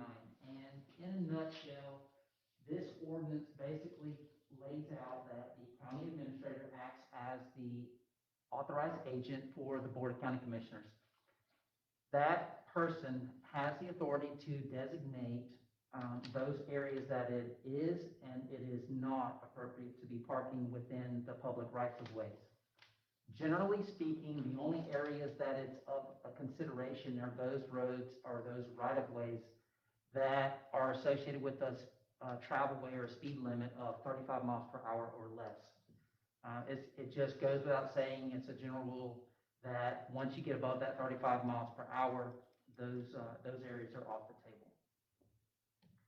So then the second one that I referenced is actually a supplement to 42889, and it actually became incorporated into that. And some of you might remember back right around the 2012-2013 timeframe, there was quite a few issues in and around Ezel Beach where we wound up having some right-of-way parking, long-term right-of-way parking. So, and Conrad was probably one that developed this ordinance. This was put together to kind of address that, to look at it from a safety perspective as well as a responsibility perspective, to where those individuals actually had to secure a permit before they could just do it at their own will. The next one is the ordinance that came about last year. This was a very lengthy ordinance, but it went into a lot of specificity on how it was enforced and then the implications of what happened when you violate that ordinance. There was quite a bit of discussion back and forth amongst the board, and it was anticipated that that would become a supplemental section to chapter 42889, but although there was a bunch of discussion, it ultimately never was adopted. Next to that, and it probably actually preceded that, because the last date of the one that I had on this one was, I think it was around August, October timeframe. This one came about, it doesn't have a number that I'm aware of, but it came about when everything started getting different in March of last year. And there were some directives that come down from the state and the governor's office. And then once those restrictions began to be relaxed, then we started having some things that we were allowing to open, but there was still a concern for a controlled opening. So in order to effectuate that, we still had the parking restrictions in there, and this amendment to that order put a little bit of teeth in there to give direction that in the event that you did have violators, that this is how those violators would be handled. So that's a real quick history lesson of 42889 and the associated ordinances. Next, we come up to the general guidance. And in the ordinance, the original one, section 123 of 42-889, there were considerations in there on what should be considered if you're considering allowing people to park within the right-of-way. Beyond that, Hank and I kind of looked at these various areas and kind of come up with different criteria that we felt, you know, the Code of Ordinances is kind of silent on this, but this really makes a lot of sense to at least consider this.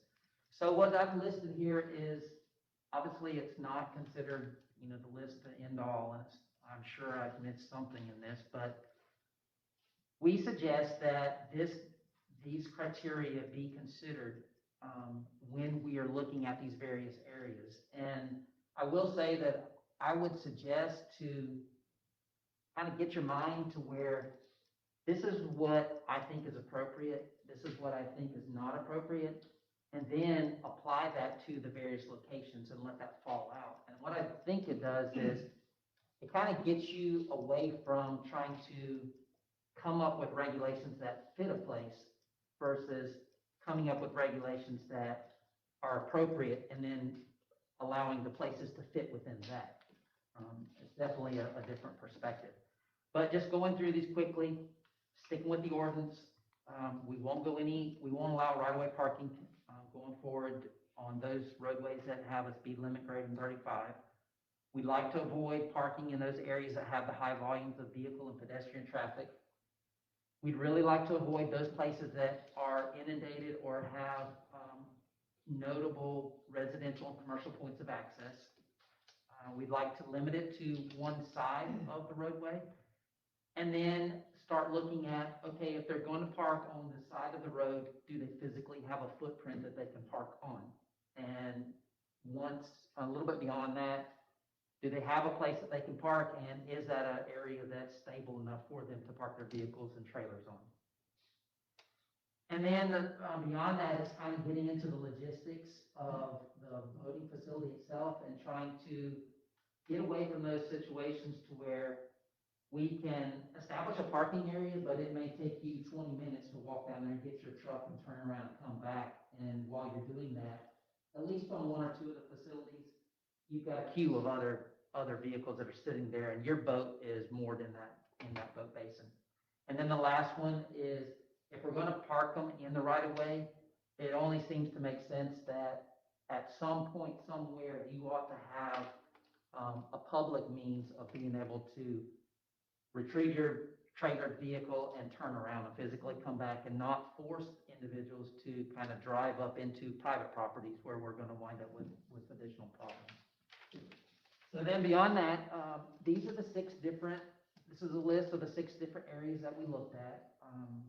They range from the small ones at First Avenue North down in Steinhatchee to the large ones at Keaton and the main Steinhatchee boat ramp, as well as catching the outlying areas of Mandalay and Dark Island and the Bowden boat ramp, which is, as you're going west on 98, you take a right and go up into that community where the public ramp is at. So I'm going to run through these just one by one, and the top bullet on all these slides kind of gives you a synopsis of what's there. So this one is the First Avenue boat ramp. It's on the east side of Steinhatchee as you're coming in from Tennells. It would be there on your left when you come to First Avenue. It is a very small minor ramp. It's right there on the south edge of the Steinhatchee landing, and it is typically used by just the local individuals that are within that community. It's a single unimproved ramp. It is a dirt ramp, and typically people park where they can down at the end.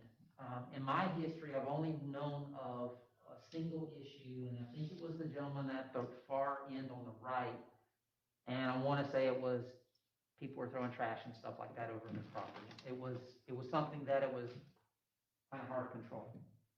Anyway, like I say here, with its limited usage, we haven't had a lot of issues there, so we are suggesting that we're not necessarily of the mindset that anything needs to be done at this location with respect to restricting parking any more than what they are able to do. And you guys stop me if I ever say anything wrong now. Oh, don't worry. So the next one is one of the bigger ones. This is the Hatchie Boat Ramp. There are 3 launch lanes at this facility. We have 50 on-site trailered delineated spaces. That is physical parking spaces.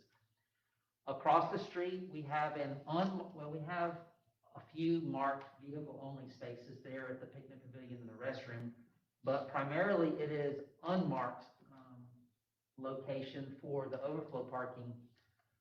Hank and I were just going through and counting up some of those, and one of the pictures on Google Earth, you can look, and there's like 15 of them lined up there. I know I've seen double rows, so that's the 30 immediately, and then they typically park under some of those trees.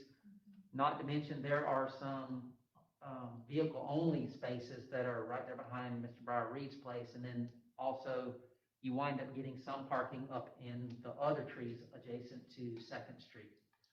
So I was kind of generous. I only said 40 across on that other side, but typically I would expect that you could easily put 60 to 70 vehicles over there.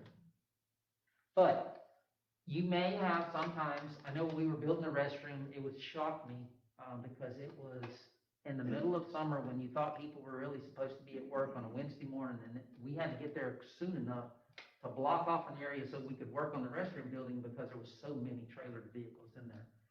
But one thing that we're suggesting is that, let me see if I can flip over here.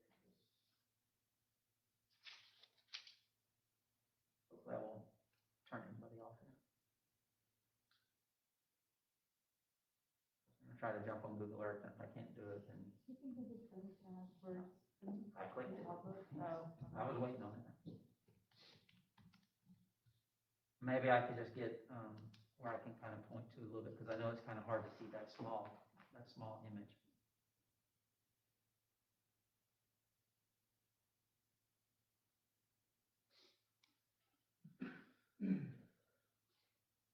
So what we are suggesting is that right along the northern edge of that overflow parking area, there is a little bit of room there. And I'm going to turn the satellite on for you. And then we'll click in here and turn this other thing on. So what we're suggesting is that this area right now, because the way the ordinance is written, there is a 100-foot right-of-way there, but we are currently restricted from being able to park in there. Now, on the north side of that, remember one of the criteria was let's avoid areas that have those residential and commercial points of access. And you'll see that through here, you have those, and we wouldn't suggest that you allow any parking on that side.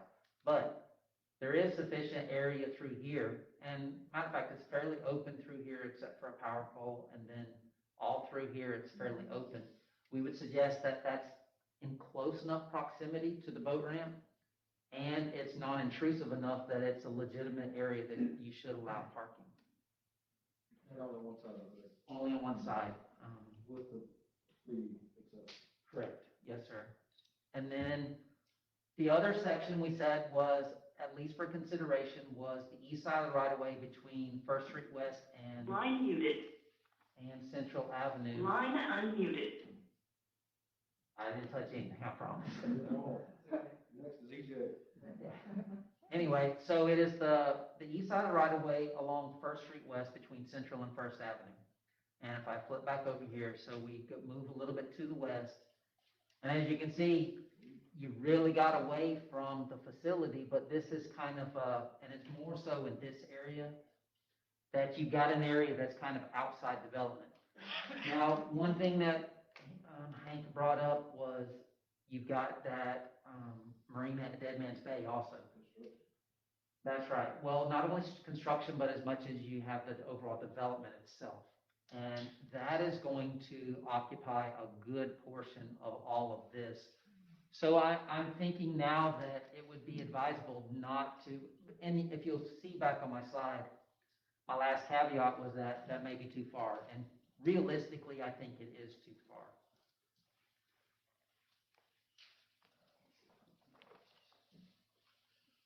So next one is the Keaton Beach Boat Ramp. This is probably the hottest of all the topics. So that facility has 2 lanes with 44 on-site trailered and 3 trailered spaces, and that is the original boat ramp itself. We, sometime back, we constructed the overflow parking area on the north side of the street. We included 52 trailered, delineated spaces. Subsequent to that, DOT in one of its coastal park programs, one of the grants, we were able to secure this additional development here, which added 23 vehicle-only spots to that overall campus, if you will. So looking at this facility here, off-site parking is and has been at times problematic.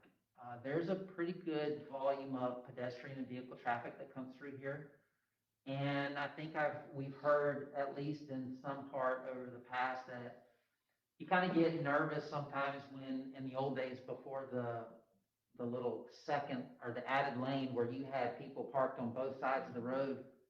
I know I more than once would, step on the brakes when suddenly somebody just stepped out from between 2 vehicles, and it makes you nervous coming through there. And of course, the previous comment, or excuse me, the original comment before about the ability for EMS to make their way through that location.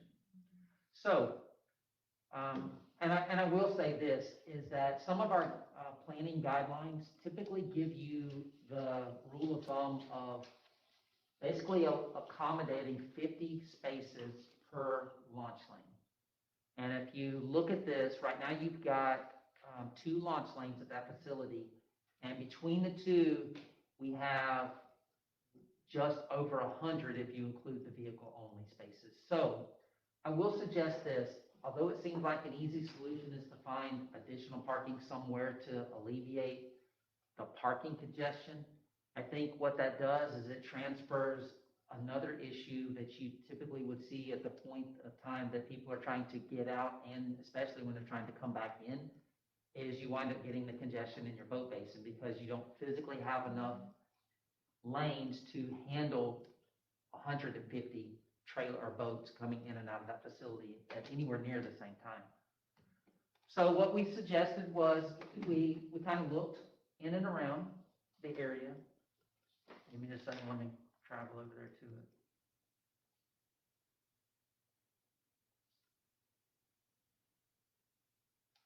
So we kind of broadened our horizon a little bit more, and if we go back to the slides, we suggested that you could look at the east shoulder of Beach Road. This is between the Ice House and at least 100 foot away from the Keaton Beach Drive intersection, and this is across from the corner store, as most of you probably know it locally. The second area was the south shoulder of Beach Road, east of the last residence, just past South Jody Morgan Road, and ending the west of the bridge that's there across from Sawgrass Bay, right? The last place was the west shoulder of Keaton Beach Drive. So this is where you wouldn't have made a left turn to go to the boat ramp, but you kept going straight towards Hodges Park. Just outside of the intersection, there is an area there that it's right across from the condo, but you don't have any development on that side. So those are 3 areas that we suggested were at least warranting some consideration. Ma'am? How many spaces would 1, 2, and 3? I would say that typically what you would do is look at, our trailered spaces are in the neighborhood of 40 to 50 foot long. You've got, my truck is like 19 feet, I think, something along those lines. If you put a 19-foot boat that's got a tongue on it, you're going to occupy in the neighborhood of, at least if you're parking tight, 50 feet. And I think that is tight. So if you looked at an area that is 100 to 500 feet, depending on what's parking in there, I would say you're in the 8 to 10 neighborhood at most. On that road, now how far will it go down? Will it go down to the little real estate office, the little, as you turn into? No ma'am, no ma'am. It won't go that far? No, because if you know, there is an area there just as you're heading south that there's private ownership right there. Okay. The only one high piece of ground that I think there is. And I can probably do this for you, is if I can do from here and say measure distance and then So that, where I just clicked is 550 feet. Okay, now where are these people gonna turn around? That is my next point. I know And where they're turning around now, where are they turning around? at Hodges Park. They go all the way down to the Hodges Park. I figured they would have tried it at the marina. I imagine they turn around at the marina. I would too. Or the old marina right there. Or Old Pavilion, one of the two. I think they would pull in there or try to make a loop real quick and come back There's out. still quite a few people that turn around, but go ahead, that's okay. Understood, and, you know, that's where we got back to the criteria. So we really should only be considering areas that have some provision for that type of allowance for somewhere publicly, even if it's not a typical that we would expect to turn around, but at least some public footprint that somebody could retrieve their vehicle, turn around and go back to the boat ramp. So the other area that we were talking about was back up here, across from the corner store. And then I think the second or third area we were talking about was through this area here. Okay, now, a question. Down across from the corner store, if you're coming from town, Yes, ma'am. is it okay to pull over and park on that side facing, traffic? It doesn't have to be facing back toward town, they don't have to turn around and come back? If we're parking on the side, this is my thought, is you went to the boat ramp, you launched your boat. Okay. then You would come return in. back and Okay. park, so you should be going in the direction of traffic. That's right. And then we tried to make everything that way to where as soon as you went back out, you would go out, turn around in an unload, with an empty trailer at that point, turn around and go back. So that way we're not forcing people to turn around with a boat behind them. You know, you have a trailer, but it's at least empty. So you should have greater visibility and maneuverability. But these are the three areas that we kind of thought of. I think there has been some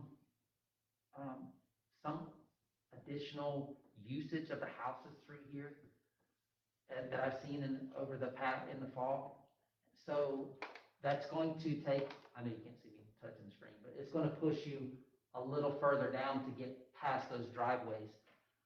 One bad aspect that I did notice after I put all this stuff together is that there's a couple of areas through there where the bike path kind of squeezes up close. And obviously we wouldn't want to be in a position to where we were suggesting people to park on that bike path, simply because it needs to remain an open throughput for some of that. Signs up.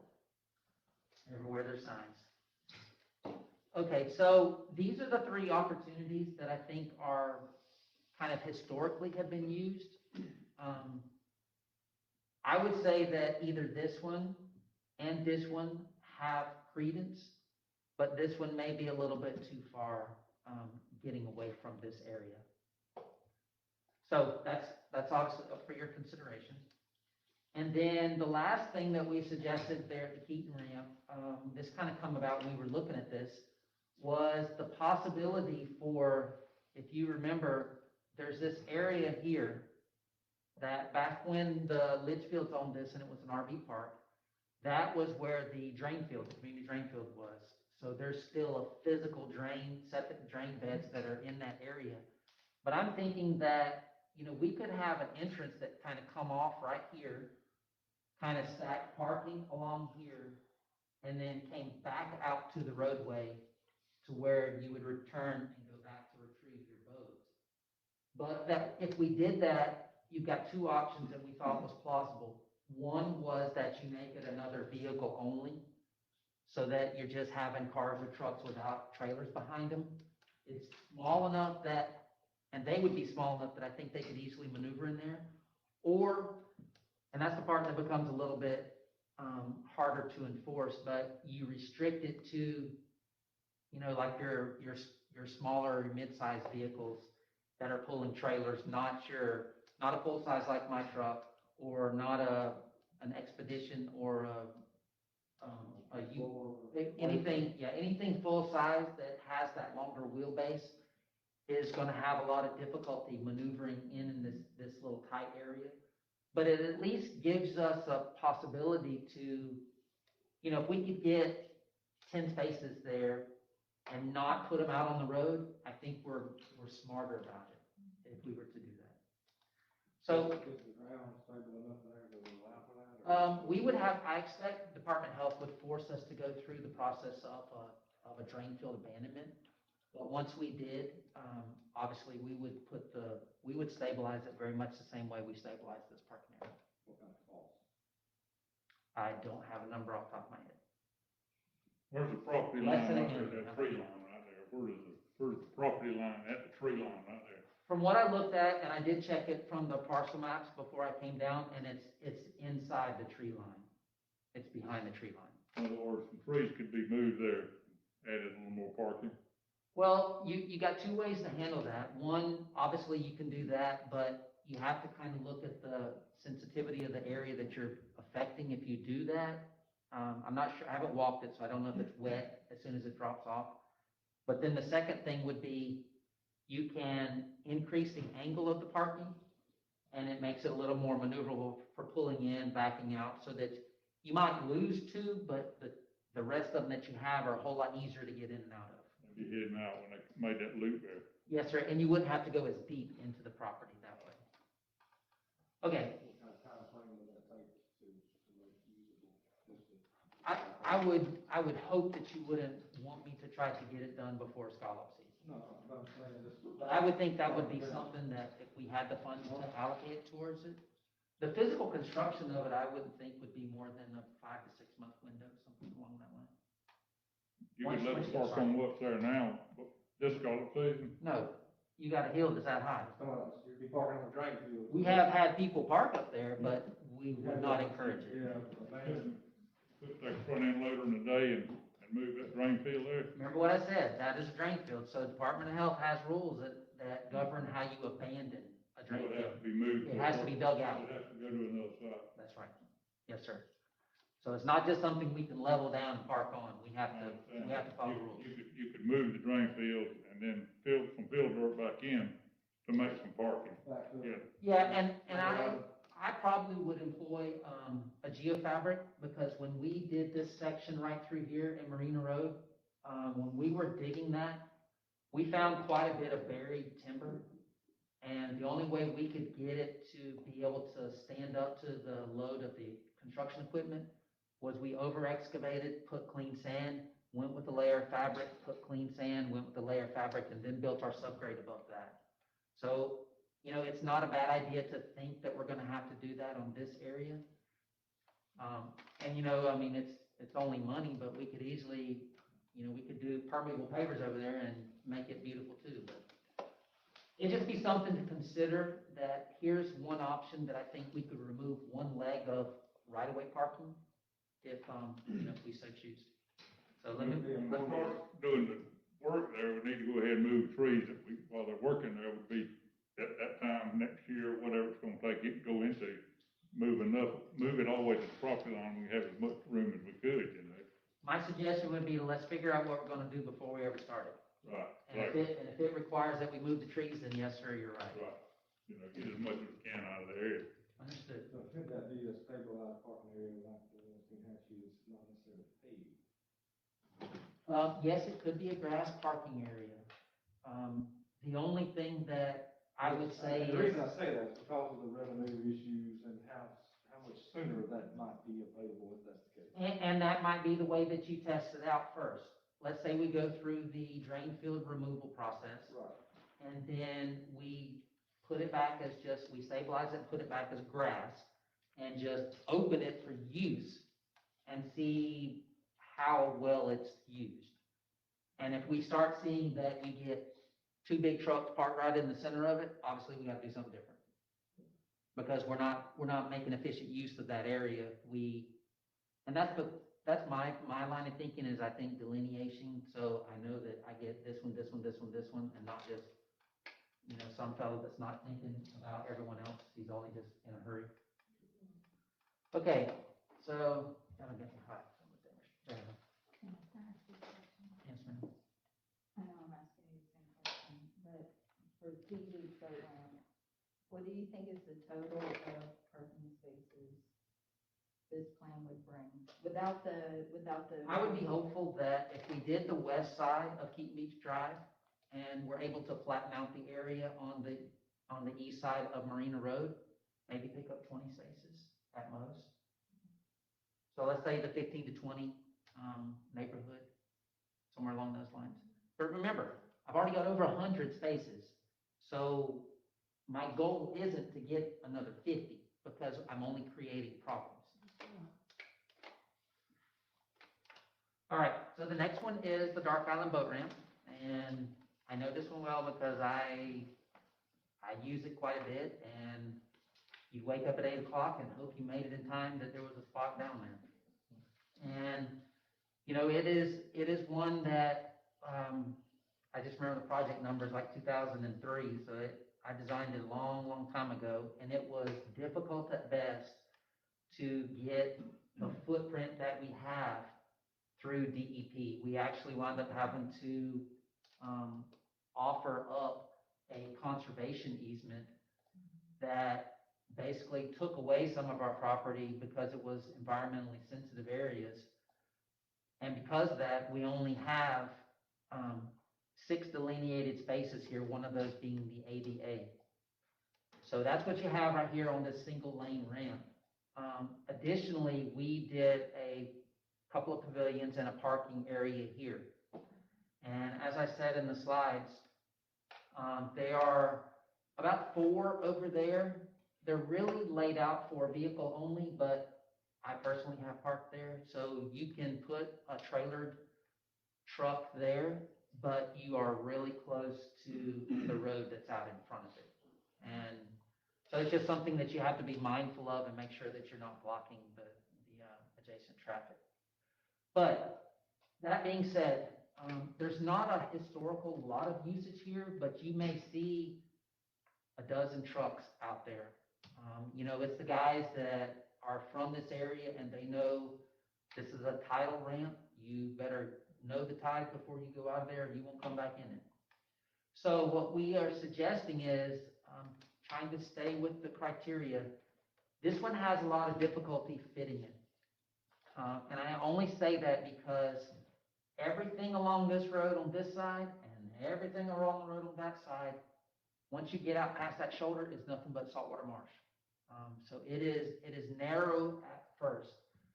You really only have about a 6 or 7 maybe foot shoulder through here where people are parking, because if you're one of the people that have ever parked there, typically when you get out of your truck, you know, it's kind of like this and you're pushing your door uphill to get out of the vehicle. But I think it warrants at least some consideration because of the limited parking that is here and what that ramp could service. So what we are suggesting is that that we consider the north shoulder of the Dark Island Road east, from east of the bridge. Let me get to where it is. The bridge is here. So we're going to be on the shoulder. There's a set of guardrail that comes down like to right about here. So what we're suggesting is that you use this north section here. And the reason is you're going to launch your boat. You're going to come out here with a trailered vehicle, with an empty trailered vehicle. And this is the downside. If you've ever used this, and you can see how far I'm going, is you physically have to pull into here, back up, and then pull all the way back down. And usually you're running a little bit faster than that sign says you should be. But the benefit is pull ahead parking. So the first guy, he's going to park right here. When you're number 2, you can physically pull right up to his tail. You don't have to pull in front of him and even consider trying to back up to that point. And it's all close here, so we should physically limit how far you're going through here. I think that's a smart thing, because at some point you're going to wind up physically just having to walk so far. So I didn't put a distance on that, but I could say that I'm not sure that we would really want to go past that curve. But as I was alluding to, I think this shoulder could benefit from some hardening. And when I say hardening, I'm not necessarily meaning that it should be paved. What I'm suggesting is that there is like a geogrid, the cell stuff that we built the physical parking lot out of, and it takes whatever's in it, whether it's gravel or dirt, and it contains it. And it's used for, a lot of times, it's actually used for constructing roads through areas where you wouldn't normally drive a vehicle. And then I'll talk to you a little bit when we start talking about the DOT roads, we could couple that improvement, at least not the near term, but a little bit further on. We could couple that improvement with the improvement of the Dark Island Road. So kind of, we could make some stopgap measures now, but have a better long-range plan when we make improvements to the road to kind of, because if we're gonna have any mitigation then, I would go ahead and try to, what I was suggesting to Hank is, it may be that we have to buy saltwater mitigation credits, but let's go ahead and get it so that we can have that parking aisle. And then maybe at the curve or just beyond the curve, put like a T-type turnout to where it's not that driveway. It's still in the right of way where I was telling you we would turn around, which is still public property, but it carries the appearance of you're using somebody's driveway. Yes, sir. So what I would suggest is at the point that we're going to do that, let's do the whole mitigation credit thing at once. We can deal with the road, we can deal with those impacts. We have one very familiar road construction contractor come in, and we're not piecemealing this stuff together. Could you in the short term utilize the base rock just to stabilize that until that set point before it goes? Yes, to the extent that what you're putting there doesn't wind up ending up in the marsh. No, I mean, you want to kind of grade that in a way that it doesn't, you know, the sediment and stuff doesn't spill over into those sensitive areas, definitely. Yes, sir, and I would say that, maybe it is an area that is worth considering possibly using a milling material that doesn't have a solubility to it, or with the environment and the asphalt? Or grass goes great on asphalt. Or go to an 89 or a 57 stone, something like that, just to stiffen it. Wouldn't be as costly as stable. Yes, sir. Okay. Back on track here. Sorry.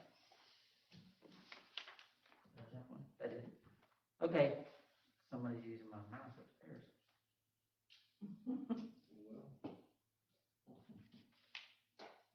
I have to set up say off there. Okay, so the next one is Mandalay, and I won't zoom into that, but this one is just about as far as you can go in Taylor County to the west, literally. And it is a 2-lane ramp. If you remember, we redid that one just before Hermine, so it was around 2012, somewhere in that neighborhood, I think. It turned out really nice, if I do say so myself. We only have the one delineated trailer space, and that was the ADA space that we have right there at the front of the ramp. But there is a large area there. Oh, I'll go to it.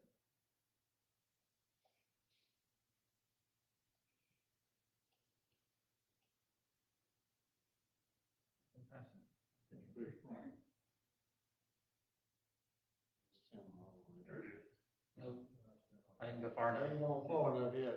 Yeah, I told you, it was just about as far as you can go. Oh man, this is it. As you can see, there is a pretty nice sized area here that is used for undelineated parking, that they pretty much park, as they can. And as far as I know, I mean, Hank may know otherwise, I at least haven't been called there to address parking issues that I know of. There's plenty of parking there. Yeah. I think the only people going out there, they know what they're doing when they go. Yeah. They do. I have seen vehicles parked out the road, though, in that parking lot before. Well, and that's rough. In there, it is nothing but sloughs on both sides of it, so it gets real narrow. But anyway, the point we're trying to make is that it's sufficiently isolated away from traffic areas, from residences, and we really don't think this is one that you need to address for restricting any kind of parking for that location.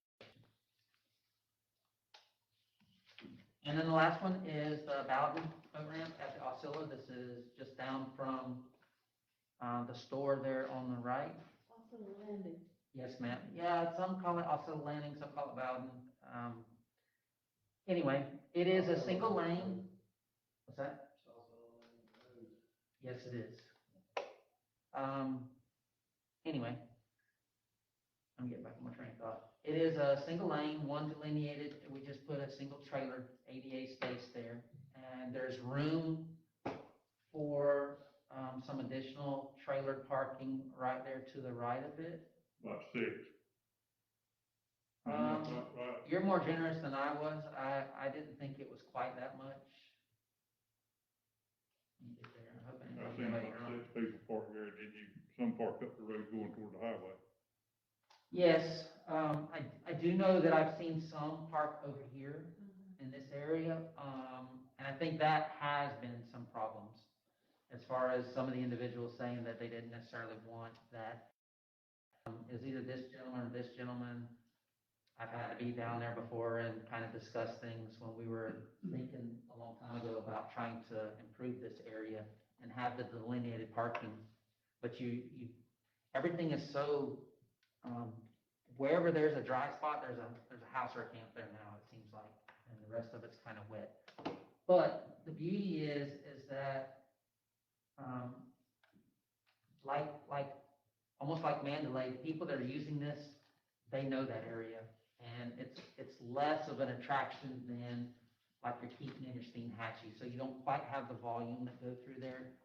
And like I say here, thankfully, I'm at least not aware of parking issues in the recent past at this facility related to parking, but I could be wrong.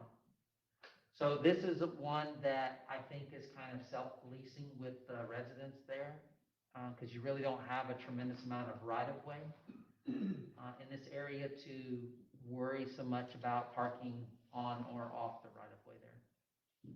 It's very limited. Yes, ma'am. Did you want to say anything else about it? Okay. So, getting back to this.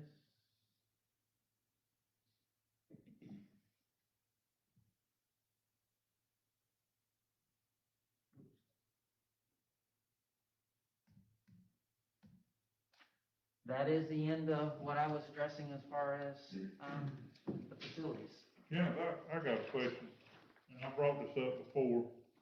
It's not in my district, but all that property we own from the ice house down to the boat ramp at Keaton Beach, there's some high ground in that block right there.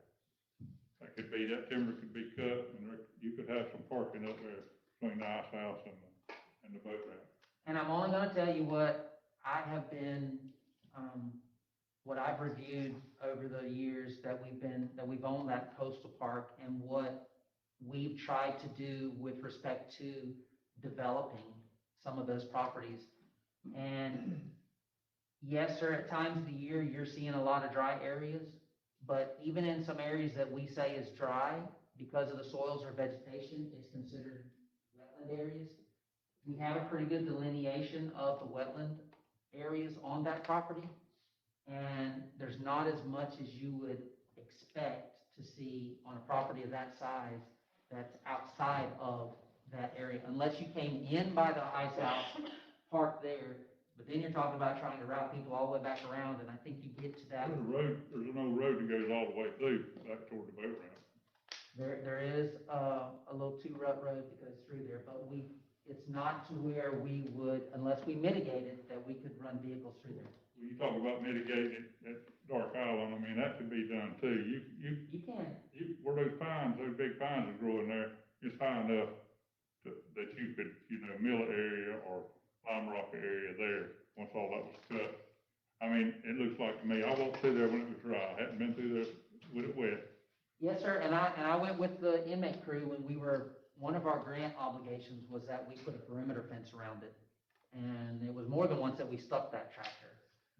But I would be happy to sit down and we can look at the property and you can see where those wetland lines are to see if I'd you, love to look at it, but the commissioner that's in his area really needs to be. or whoever, I don't care. I mean, I'm happy to meet with anybody. Waiters on, we can go to one.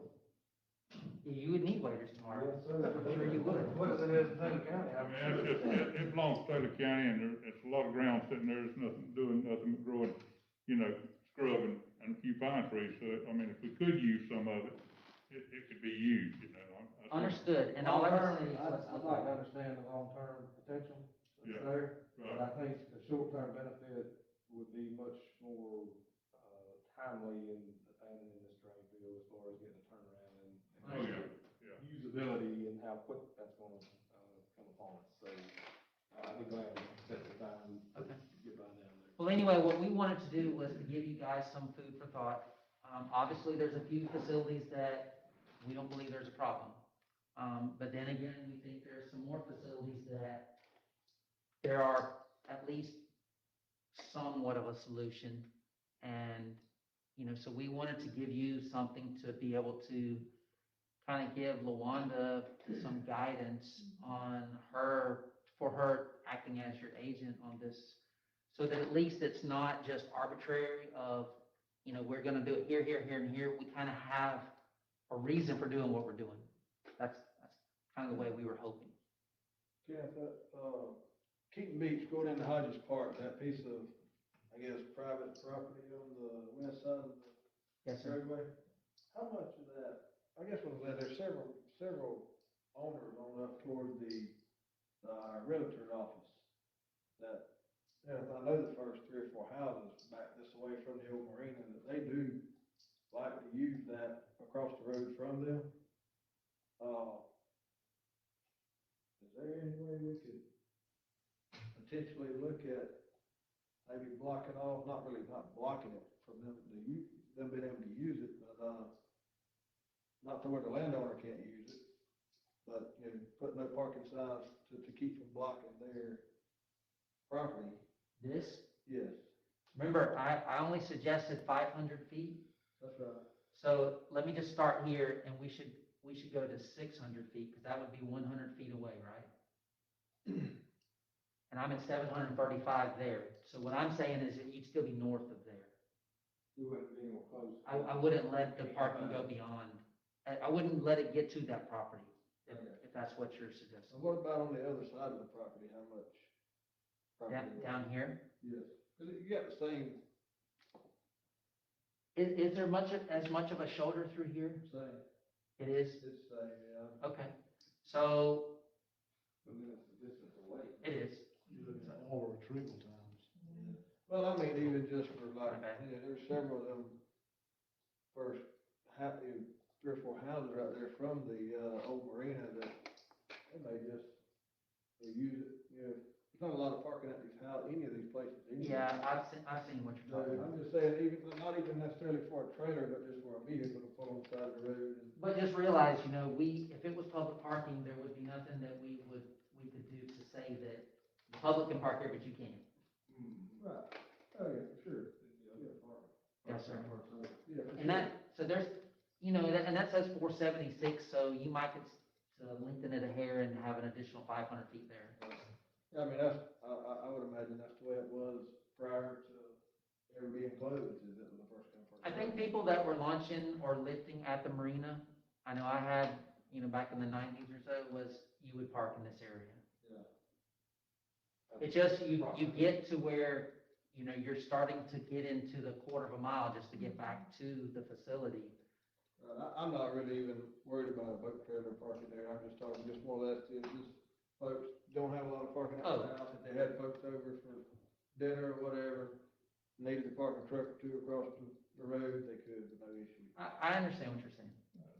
I had one of the people that live right there, or has a house right there to the right of there, said that he would love to be able to park, if they had company, to park across the road without getting towed off. Yeah, and that's a different mindset. It's not an area that's necessarily serving the boat ramp, Right. but it's an area that is serving that community to allow them to park their vehicles in the right of way.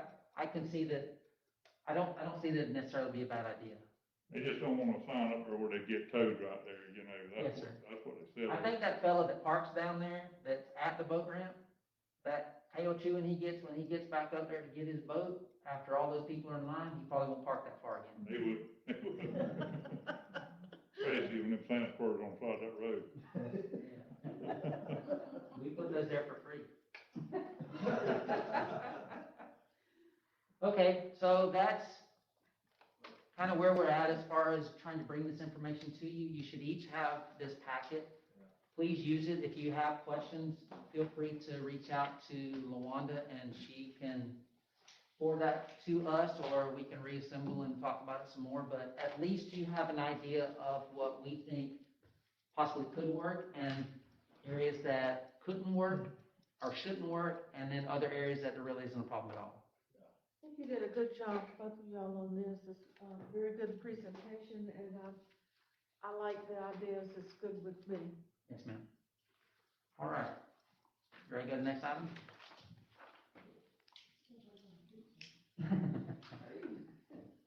Y'all thought I was joking, didn't you? It's 10 o'clock. I think I have cold. Do we need to in my vote, house. since it's 10 o'clock, if we want to continue, or just go on?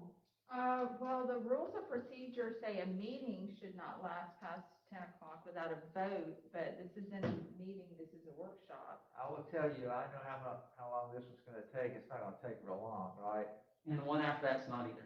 Yeah, so, I mean, we can blow through these two if you would like, and almost be less than 30 minutes. How about that? Be fine. Can't make a promise of what's after Let's that. do it. Okay, so the next one is number 7, and that addresses the Dead Man's Curve realignment. And it was a couple weeks back, Conrad and I were discussing this, and this is a picture of the way it was presented to you guys originally. This is a 55 mile per hour posted speed, 65 mile per hour design speed.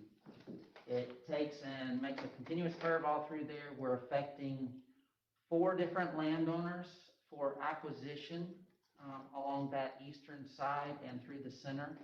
And then there's some other abandonments, and I've made a little tweak up here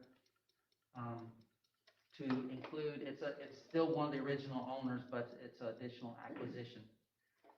But Conrad asked me, there were some issues relative to one of the possible acquisitions that was kind of convoluting it a little bit. And so we wanted to look at, was there an alternative that allowed for us to still achieve a safe realignment, but maybe would limit or reduce the impact to the affected landowners? Am I okay with that? well, there's the one landowner, you know, there's a real bad title problem, and that's why we wanted to get away from that. It's this one down here.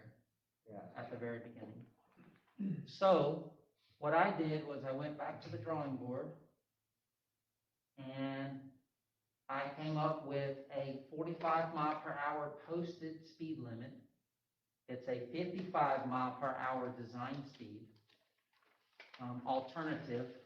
That how I reached that was I made it as big a curve as I could to the point that it didn't impact the property that there were the title issues to.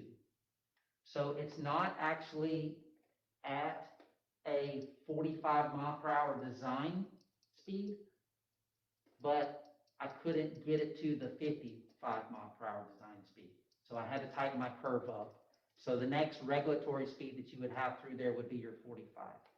So it's bigger than it's posted for, if that makes sense. If you compared this. If I what? If you compared what you've got here to the curve down where the fire tower it used to be down there, you know where I'm talking about, going back to town? Huxford Tower? Huxford Tower? Yeah, is this comparable to that curve? No, I don't know. Mhm. I said, I don't know. I haven't measured that radius. I don't know. That curve's a lot longer slope to it than that would be. Be probably the same kind of speed. The curve that, Sounds like me. the 55 mph speed that we had was very close to the one on Puckett Road, right there at Pottsville. Matter of fact, I think it was tighter. But I don't know about that one, because that one you're talking about, it's pretty tight. Pretty tight, man. It's pretty tight. You need to pay attention to what you're doing when you go around it. Yeah. I will look. I don't know. I just wanted to try to, Yes, get in my ma'am. mind what this would. Maybe another Killer Green, Yes. sweet there. Killer Green's pretty tight. Mm. And It has the even- off ramp same way, you know. Well, even the curve, the S curve coming just south of Deagle Beach. You know, once you go past the water company, you got one here and one there, and both of those are fairly tight. So I'll look at some of those and I'll give you a frame of reference of, hey, go look at this one. This one's real close to that, or ours wouldn't be near that tight. So anyway, this is what I put together for him, and what it did. See if I can zoom in here. Is she's got to quit doing that. Mess with the mouse. Is you see that because it's a curve and we pulled it in a little tighter, we achieved the objective of not affecting this first property number, parcel number 1, but it also had the added benefit of not affecting the property on the north. So what it did is it isolated that to the Clark property and the one that's in the center of Miss Neiman's property. So it's a win-win. It is a win. It is a win-win, and it is a safe, legitimate curve. And I think the way we would handle it is we would have a regulatory 55 mph speed on the north and south of that curve, and then do a 45 mph advisory plaque, which is the yellow ones. Right. But still use some of the same safety measures like you saw Hank put in recently with the added chevrons, with the prismatic sheeting that makes them real obvious. We would do, I've drawn this with the 5-foot paved shoulders. So I was pretty disappointed in the quality of the ground and rumble strips. We would have a better quality one on these. And then, let's see, I was thinking there was three of them, 3 measures. You think if somebody was going 60 in that fog and come up on that curve at night in the fog, you know how you had a rolling in fog this time of year, you think they could make it at 60, that curve? Laws of physics say that I'm designing it at 55. So You can safely handle it at 55. Right, so Is they can there make it at 60. is there a safety factor in that? Yeah. Yes, sir. Would I tell you that in the court of law? No, sir. That I'm telling you fog it's right there designed for would get 55. people. Would you still have the blinking lights? Still have blinking lights? I don't think you would need a blinking light. You know, if we have the audible and the visual indicators, I don't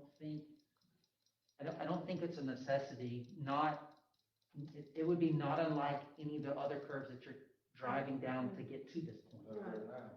But what I was getting at was, I've laid this out with a 5-foot paved shoulder.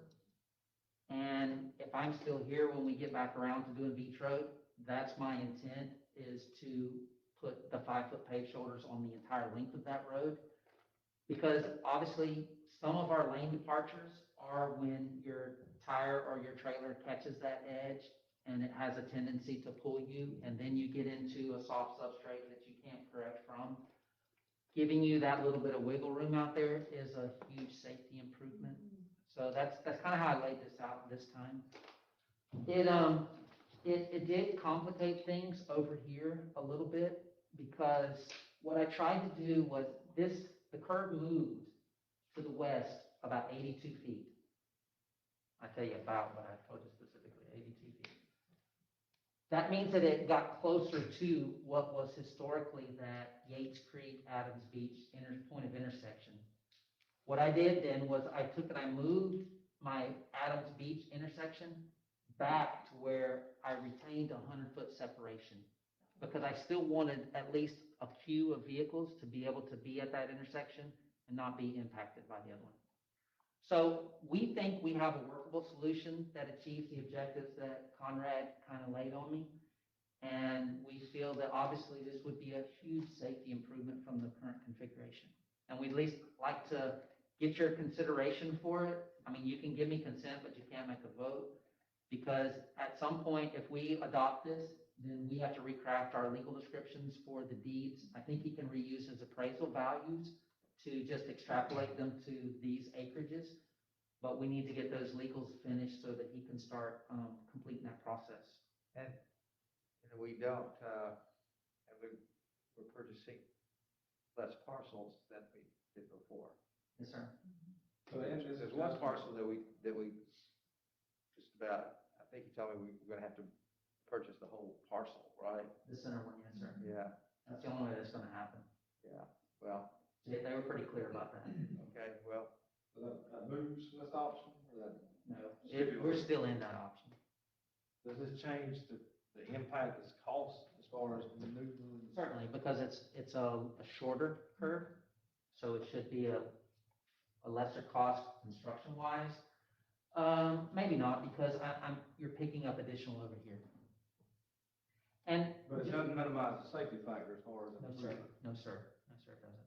Matter of fact, it goes from a 10% super elevation rate to a 9.9 because of, it won't be quite as steep because you're not traveling as fast in the curve, in that curve. But I will tell you that you see this area shaded as an acquisition. Currently now, Yates Creek Road is a prescriptive easement up until the point up here where the subdivision picks up. There's a deeded right-of-way there. So what I'm suggesting as part of this overall cleanup of this area is that we go ahead and include this in our acquisition so that we have a deeded right-of-way through that throat. And that's just some of the things that I was trying to not just address one problem, but fix everything while you're there. Isn't that a minor amount of footage for the net gain?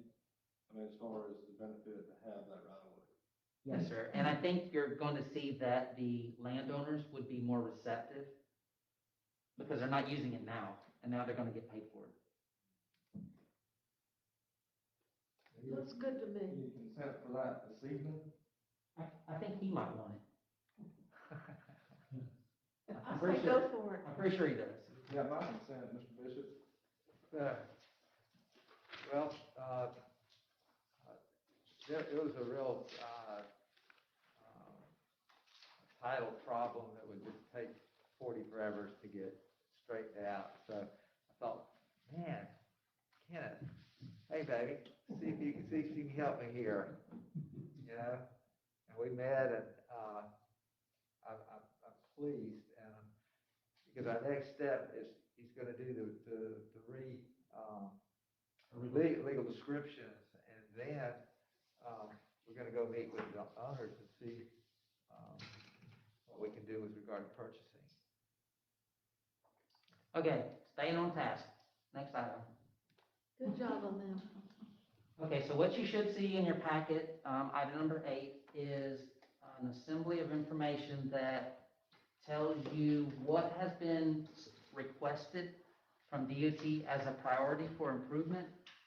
The only one that's not on here is the very first one, I think, which was Beach Road, but everything since then is included in this packet. Do you have an extra one, LaWanda?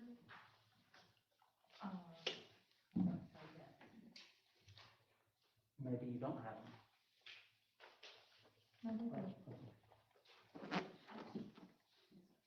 So what you should see on the front page is just a short description of the various DOT programs, SIGT, SCOP, SCRAP, TRIP, and 2 SCOPs.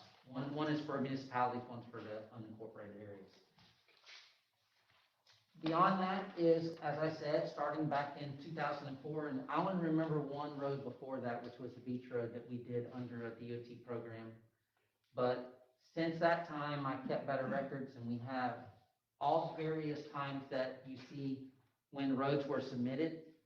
And what we'll see in just a second is when those roads were programmed as we move through time. And all of this really keyed off of back in 2000, There was a list of previously owned DOT roads that was assessed by a DOT representative, and I'm guessing Andy was here then. He had to be. Yeah, Andy McLeod, our previous public works director. They went out, physically wrote all these roads and ranked them in order of severity of the condition. We took that ranking way back at this point in time, and I would say proudly say with very few subtleties of not following that, have held really close to that list. I would applaud this board for being that diligent in following a strict methodology on how to pick the next road. So what we've given you is kind of a historical perspective there. If you'll flip to the last sheet, and this should be the one that you can fold out. It should be the one that looks like this.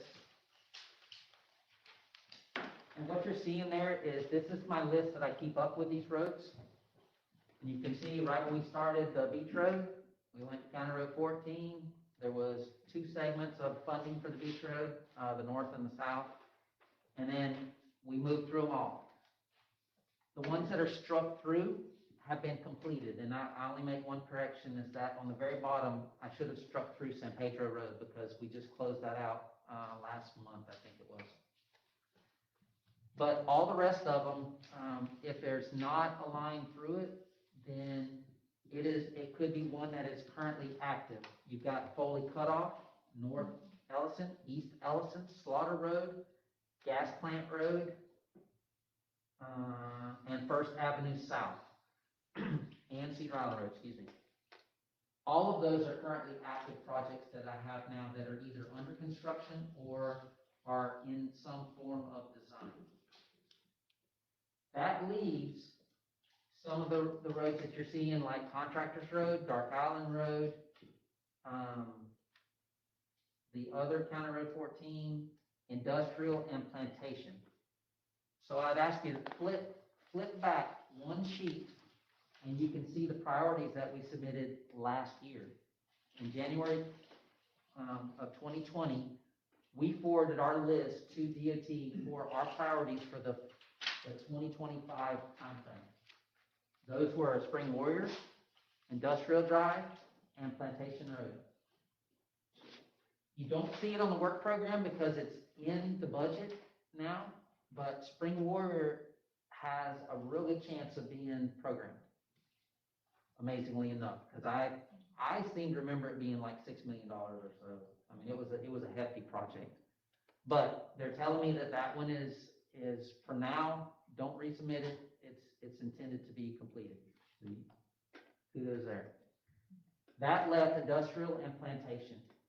So what I would suggest to you for our submission this year, and mind you, the submission is due Friday, is that we include Industrial and Plantation, let them ratchet right back up, and then looking back at ones that were on the list before that were not programmed, the first one I came to was Dark Island.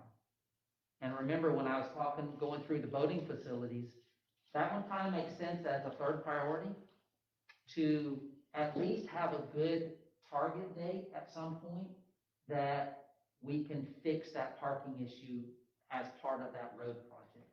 And at least have a reason of why we're putting it up to that point.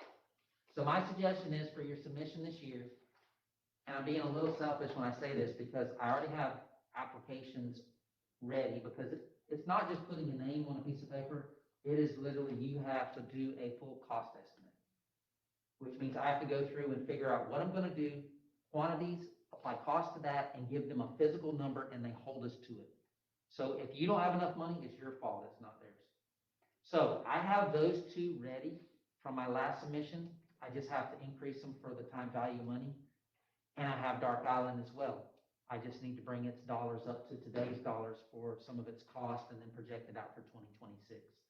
So that's the least work path for me, but it holds true to our historical methodology of keeping with our priority rankings. So that's my suggestion to you guys. Okay, I've got a question. On Plantation Road, it's not my district, but I travel that road a lot and I have a lot of friends there. Is it gonna be wider? That's my goal every Of the time. curve. My goal every time is, if funding allows it, let me take that back. Some roads, don't have the volume of traffic to warrant widening to the maximum 12-foot wide. It doesn't make economic sense. If you've got 400 vehicles traveling on a road a day, you don't need a 12-foot road. It's not to that degree. But if you have 1,000 vehicles running through there a day, then yes, ma'am, I will take it to a 12-foot lane. Okay, and then I see, And chances are the estimate I put together already was based on a 12-foot lane. Industrial Drive is real busy. It's all right. I tried to get them we tried to get them when they were fixing the drainage at the other end. We told them, that we're fixing to put a 24-foot road here, guys. You need to widen this out. Anything else? well, we're looking at Ash Street and it goes way back. Ash Street goes way back to. Ash Street's already programmed. Yeah, okay. 'Cause I get so many calls. If you'll look, you'll see there's a date that says when the funding year is. And if you're seeing a date in there, then that's when the dollars are gonna be available for us. So Dark Island, you say would be conducive for adding as a third? Yes, sir. I would suggest it at least as a third. And you need consent for that this evening? I think it would be a good idea because I've got to submit these Friday or else we're not gonna get anything. Yeah, a vote? Mine too. Hey, one question, just looking at the gas plant, right, I see several of them like this, the funding year just shows July of 17, what is that? That's when the dollars were programmed. And Gas Plant Road is actually sitting on DOT's desk, waiting for them to tell me I'm allowed to advertise it. So as soon as they tell me yes, I bring it to you guys to physically advertise.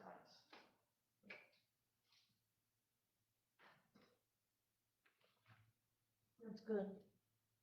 How about you, Mr. Moody? Jim. You okay with Dark Island, Jim? I'm fine with Dark Island. So we'll do Plantation as, excuse me, let me make sure I don't mess this up. We'll do Industrial Drive as number 1, Plantation as number 2, and then Dark Island as number 3. And I will tell you this, that I don't know if she shared this. Did y'all see any of the revenue projections that DOT's been kicking out? Well, over the next, through 2026, they're projecting 1.4 billion dollar deficit in their funds. And what they're telling us they're assigning priorities to safety projects, active projects, and then preservation-related projects. And this fiscal year alone, they had 23 that were deferred and 54 were deleted. And I tell you that just to let you know that we're gonna submit 3, but there's probably not a very good chance we're gonna get more than 1. So just expect that. But they got plenty of money for a toll road. I'm sorry. I thought we wanted to go home. Need more pizza, you don't want any of that? So that's the end of my 3 items. If you have any questions, I'll welcome any of them. We can ask me later if you want. Appreciate all y'all's work. Good job. That was a suggestion. Sorry y'all had to wait so long. Hang on. But y'all can take tomorrow off though. Oh. No, we didn't. Don't care while it goes past my bedtime. That's the hard part is taking time off because it's more than enough work. Thank you. Okay, doke. You guys. We're down to number 10 here. I think I'm done. Number 9 now. That's the project list. Do y'all have any, questions about the project list? As you can see, there were quite a few projects that were deferred from last fiscal year, And we are, I am aware of that, of the timeline, and we will continue to pull this list out every week and make sure that it's updated and we don't lose any opportunities. The one change, the one project I will say is the sports complex construction for the softball field. We will, if we are not funded through a legislative earmark, I would suggest that we just defer that until next year. We did not ask for enough money to construct the field, and so we will probably just roll that over to the next year.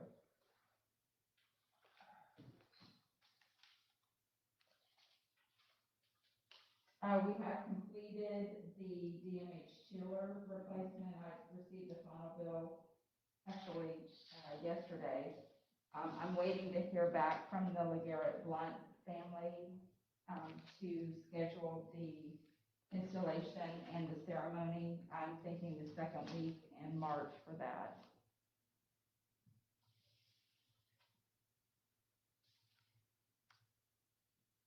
Any questions?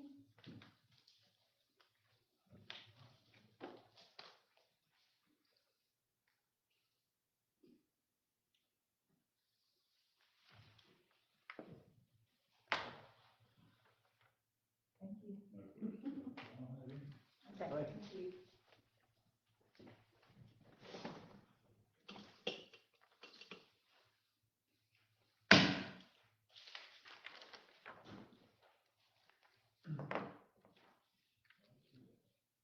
Now to number 10. Well, get out of here too. Question is, we just want to discuss the sale of those 2 lots down there. And, the little one is probably not buildable on, but the big lot is. And I looked at a lot of the prices on the lots that's down there for sale, and it's a valuable sale right now. I mean, the tax assessor's got it valued at around $190,000, the big lot. But when you click on that though, you have to look at, when you click on that, I know that. it's all together. I noticed that today and I made a note of Together, it. so when you cut that little portion out, I mean, at the end of the day, I mean, I know this person may know it. That fella could have a boathouse if he bought it, the other thing, you know. Yeah, well, this person's keeping up the grass right now. Right. I mean, she will buy it, for sure. She will buy it, but this lot over here could be sold, and, you know, it's 50 foot across the back side of it. The front side, you know, I did some measurements on it, I think it was like maybe, I'm just gonna say 30 feet. It can be built on that. But they're tied together, you know, at the time being, so the, you know, assessed value may be just a little off. Right. Until they're separated. But do you put it for sale for the assessed value or the market value? Oh, you know, the market value. Now you put it up for auction and you, and let them bid on it. That's exactly right. But I feel like we need to give her an option on that. Yeah. That's in by her yard there, she's been keeping mowed all these You years. go and look at that, I mean, there's. Could we do that? I mean, she'd have to bid on it, wouldn't she? They have to bid on it, and, you know, you always reserve the right to reject any and all bids, and also you can, you know, you can set the first bid to a certain amount. You can say, okay, we're gonna start at, and of course, you don't get any bids, then you fall back. But you know, you can't decide you wanna sell it tonight, you have to put it on the agenda. I mean, I think the adjacent landowners even, which, only that property on the bigger lot, that house is for sale right now, so. Next to the bigger lot? Yeah. That house is up for sale to the realtor right now, so. I just know over there, just need to make sure this person knows when this auction is, so they can't be there. because they will buy it. That'll work with me. I'd be fine with that. Put it on the agenda that you make the agreement to do that. No, there's no, we haven't found any potential use for it thus far. Can anybody think of any way it could ever be used to benefit us? Well, we talked about using it one time for unloading crab traps, and nobody wanted to do that. The crackers all be together on the doorstep, but We need to probably get rid of it if we can. Yeah, I mean. Get it on the tax roll. There's no use that the county or the public works folks or emergency services, I mean, I know the grant benefit there, but if it's deemed, and I have not been contacted by anybody, and I have talked with several different groups, and I can't say that I've gotten a sure fix for a use to keep it. The gentleman that wanted to unload crab traps called me, and he said he sure wanted to know when it was being put up for bid, because he was sure wanting, he was interested in it. Well, something like that, or, you know, I did speak with a fisherman's co-op group, and I'm not sure that maybe would be really interested in that. Let them take care of those things, but something like that would be a service and would, you know, assist business, I wouldn't be against, I mean, something like that. I will say, you know, I had quite a few calls about the crab trap stuff. And I'm gonna tell you, those people right around there were really opposed to having a crab trap business there. Now, you know. They've got them there now, though. Huh?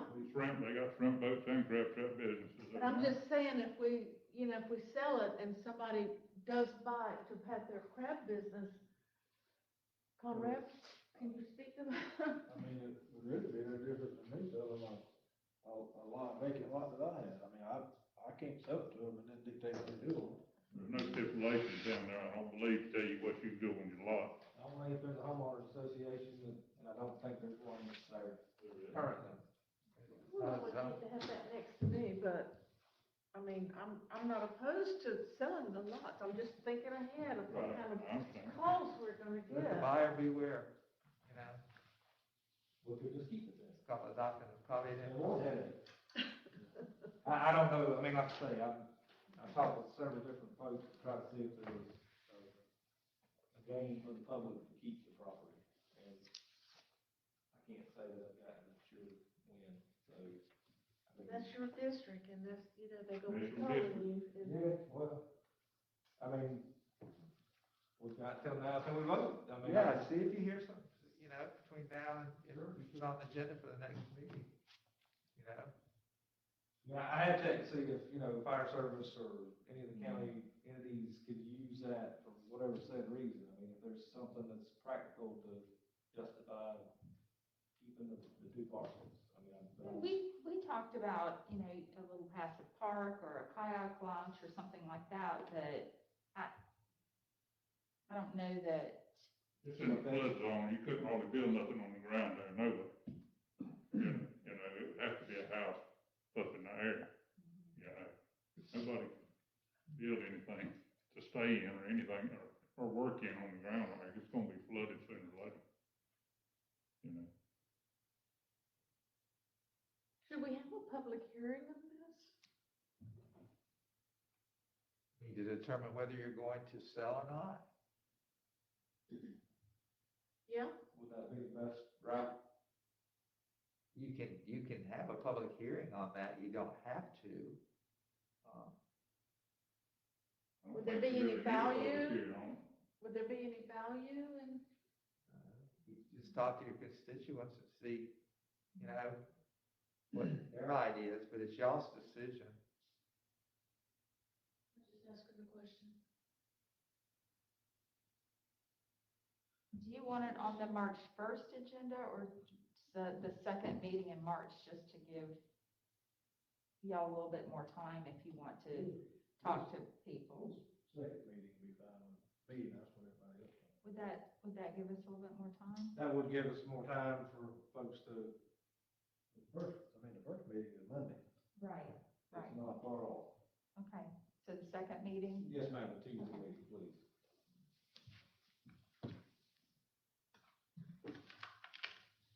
We got number 11, Mr. motion to adjourn. Motion to adjourn. Thank you.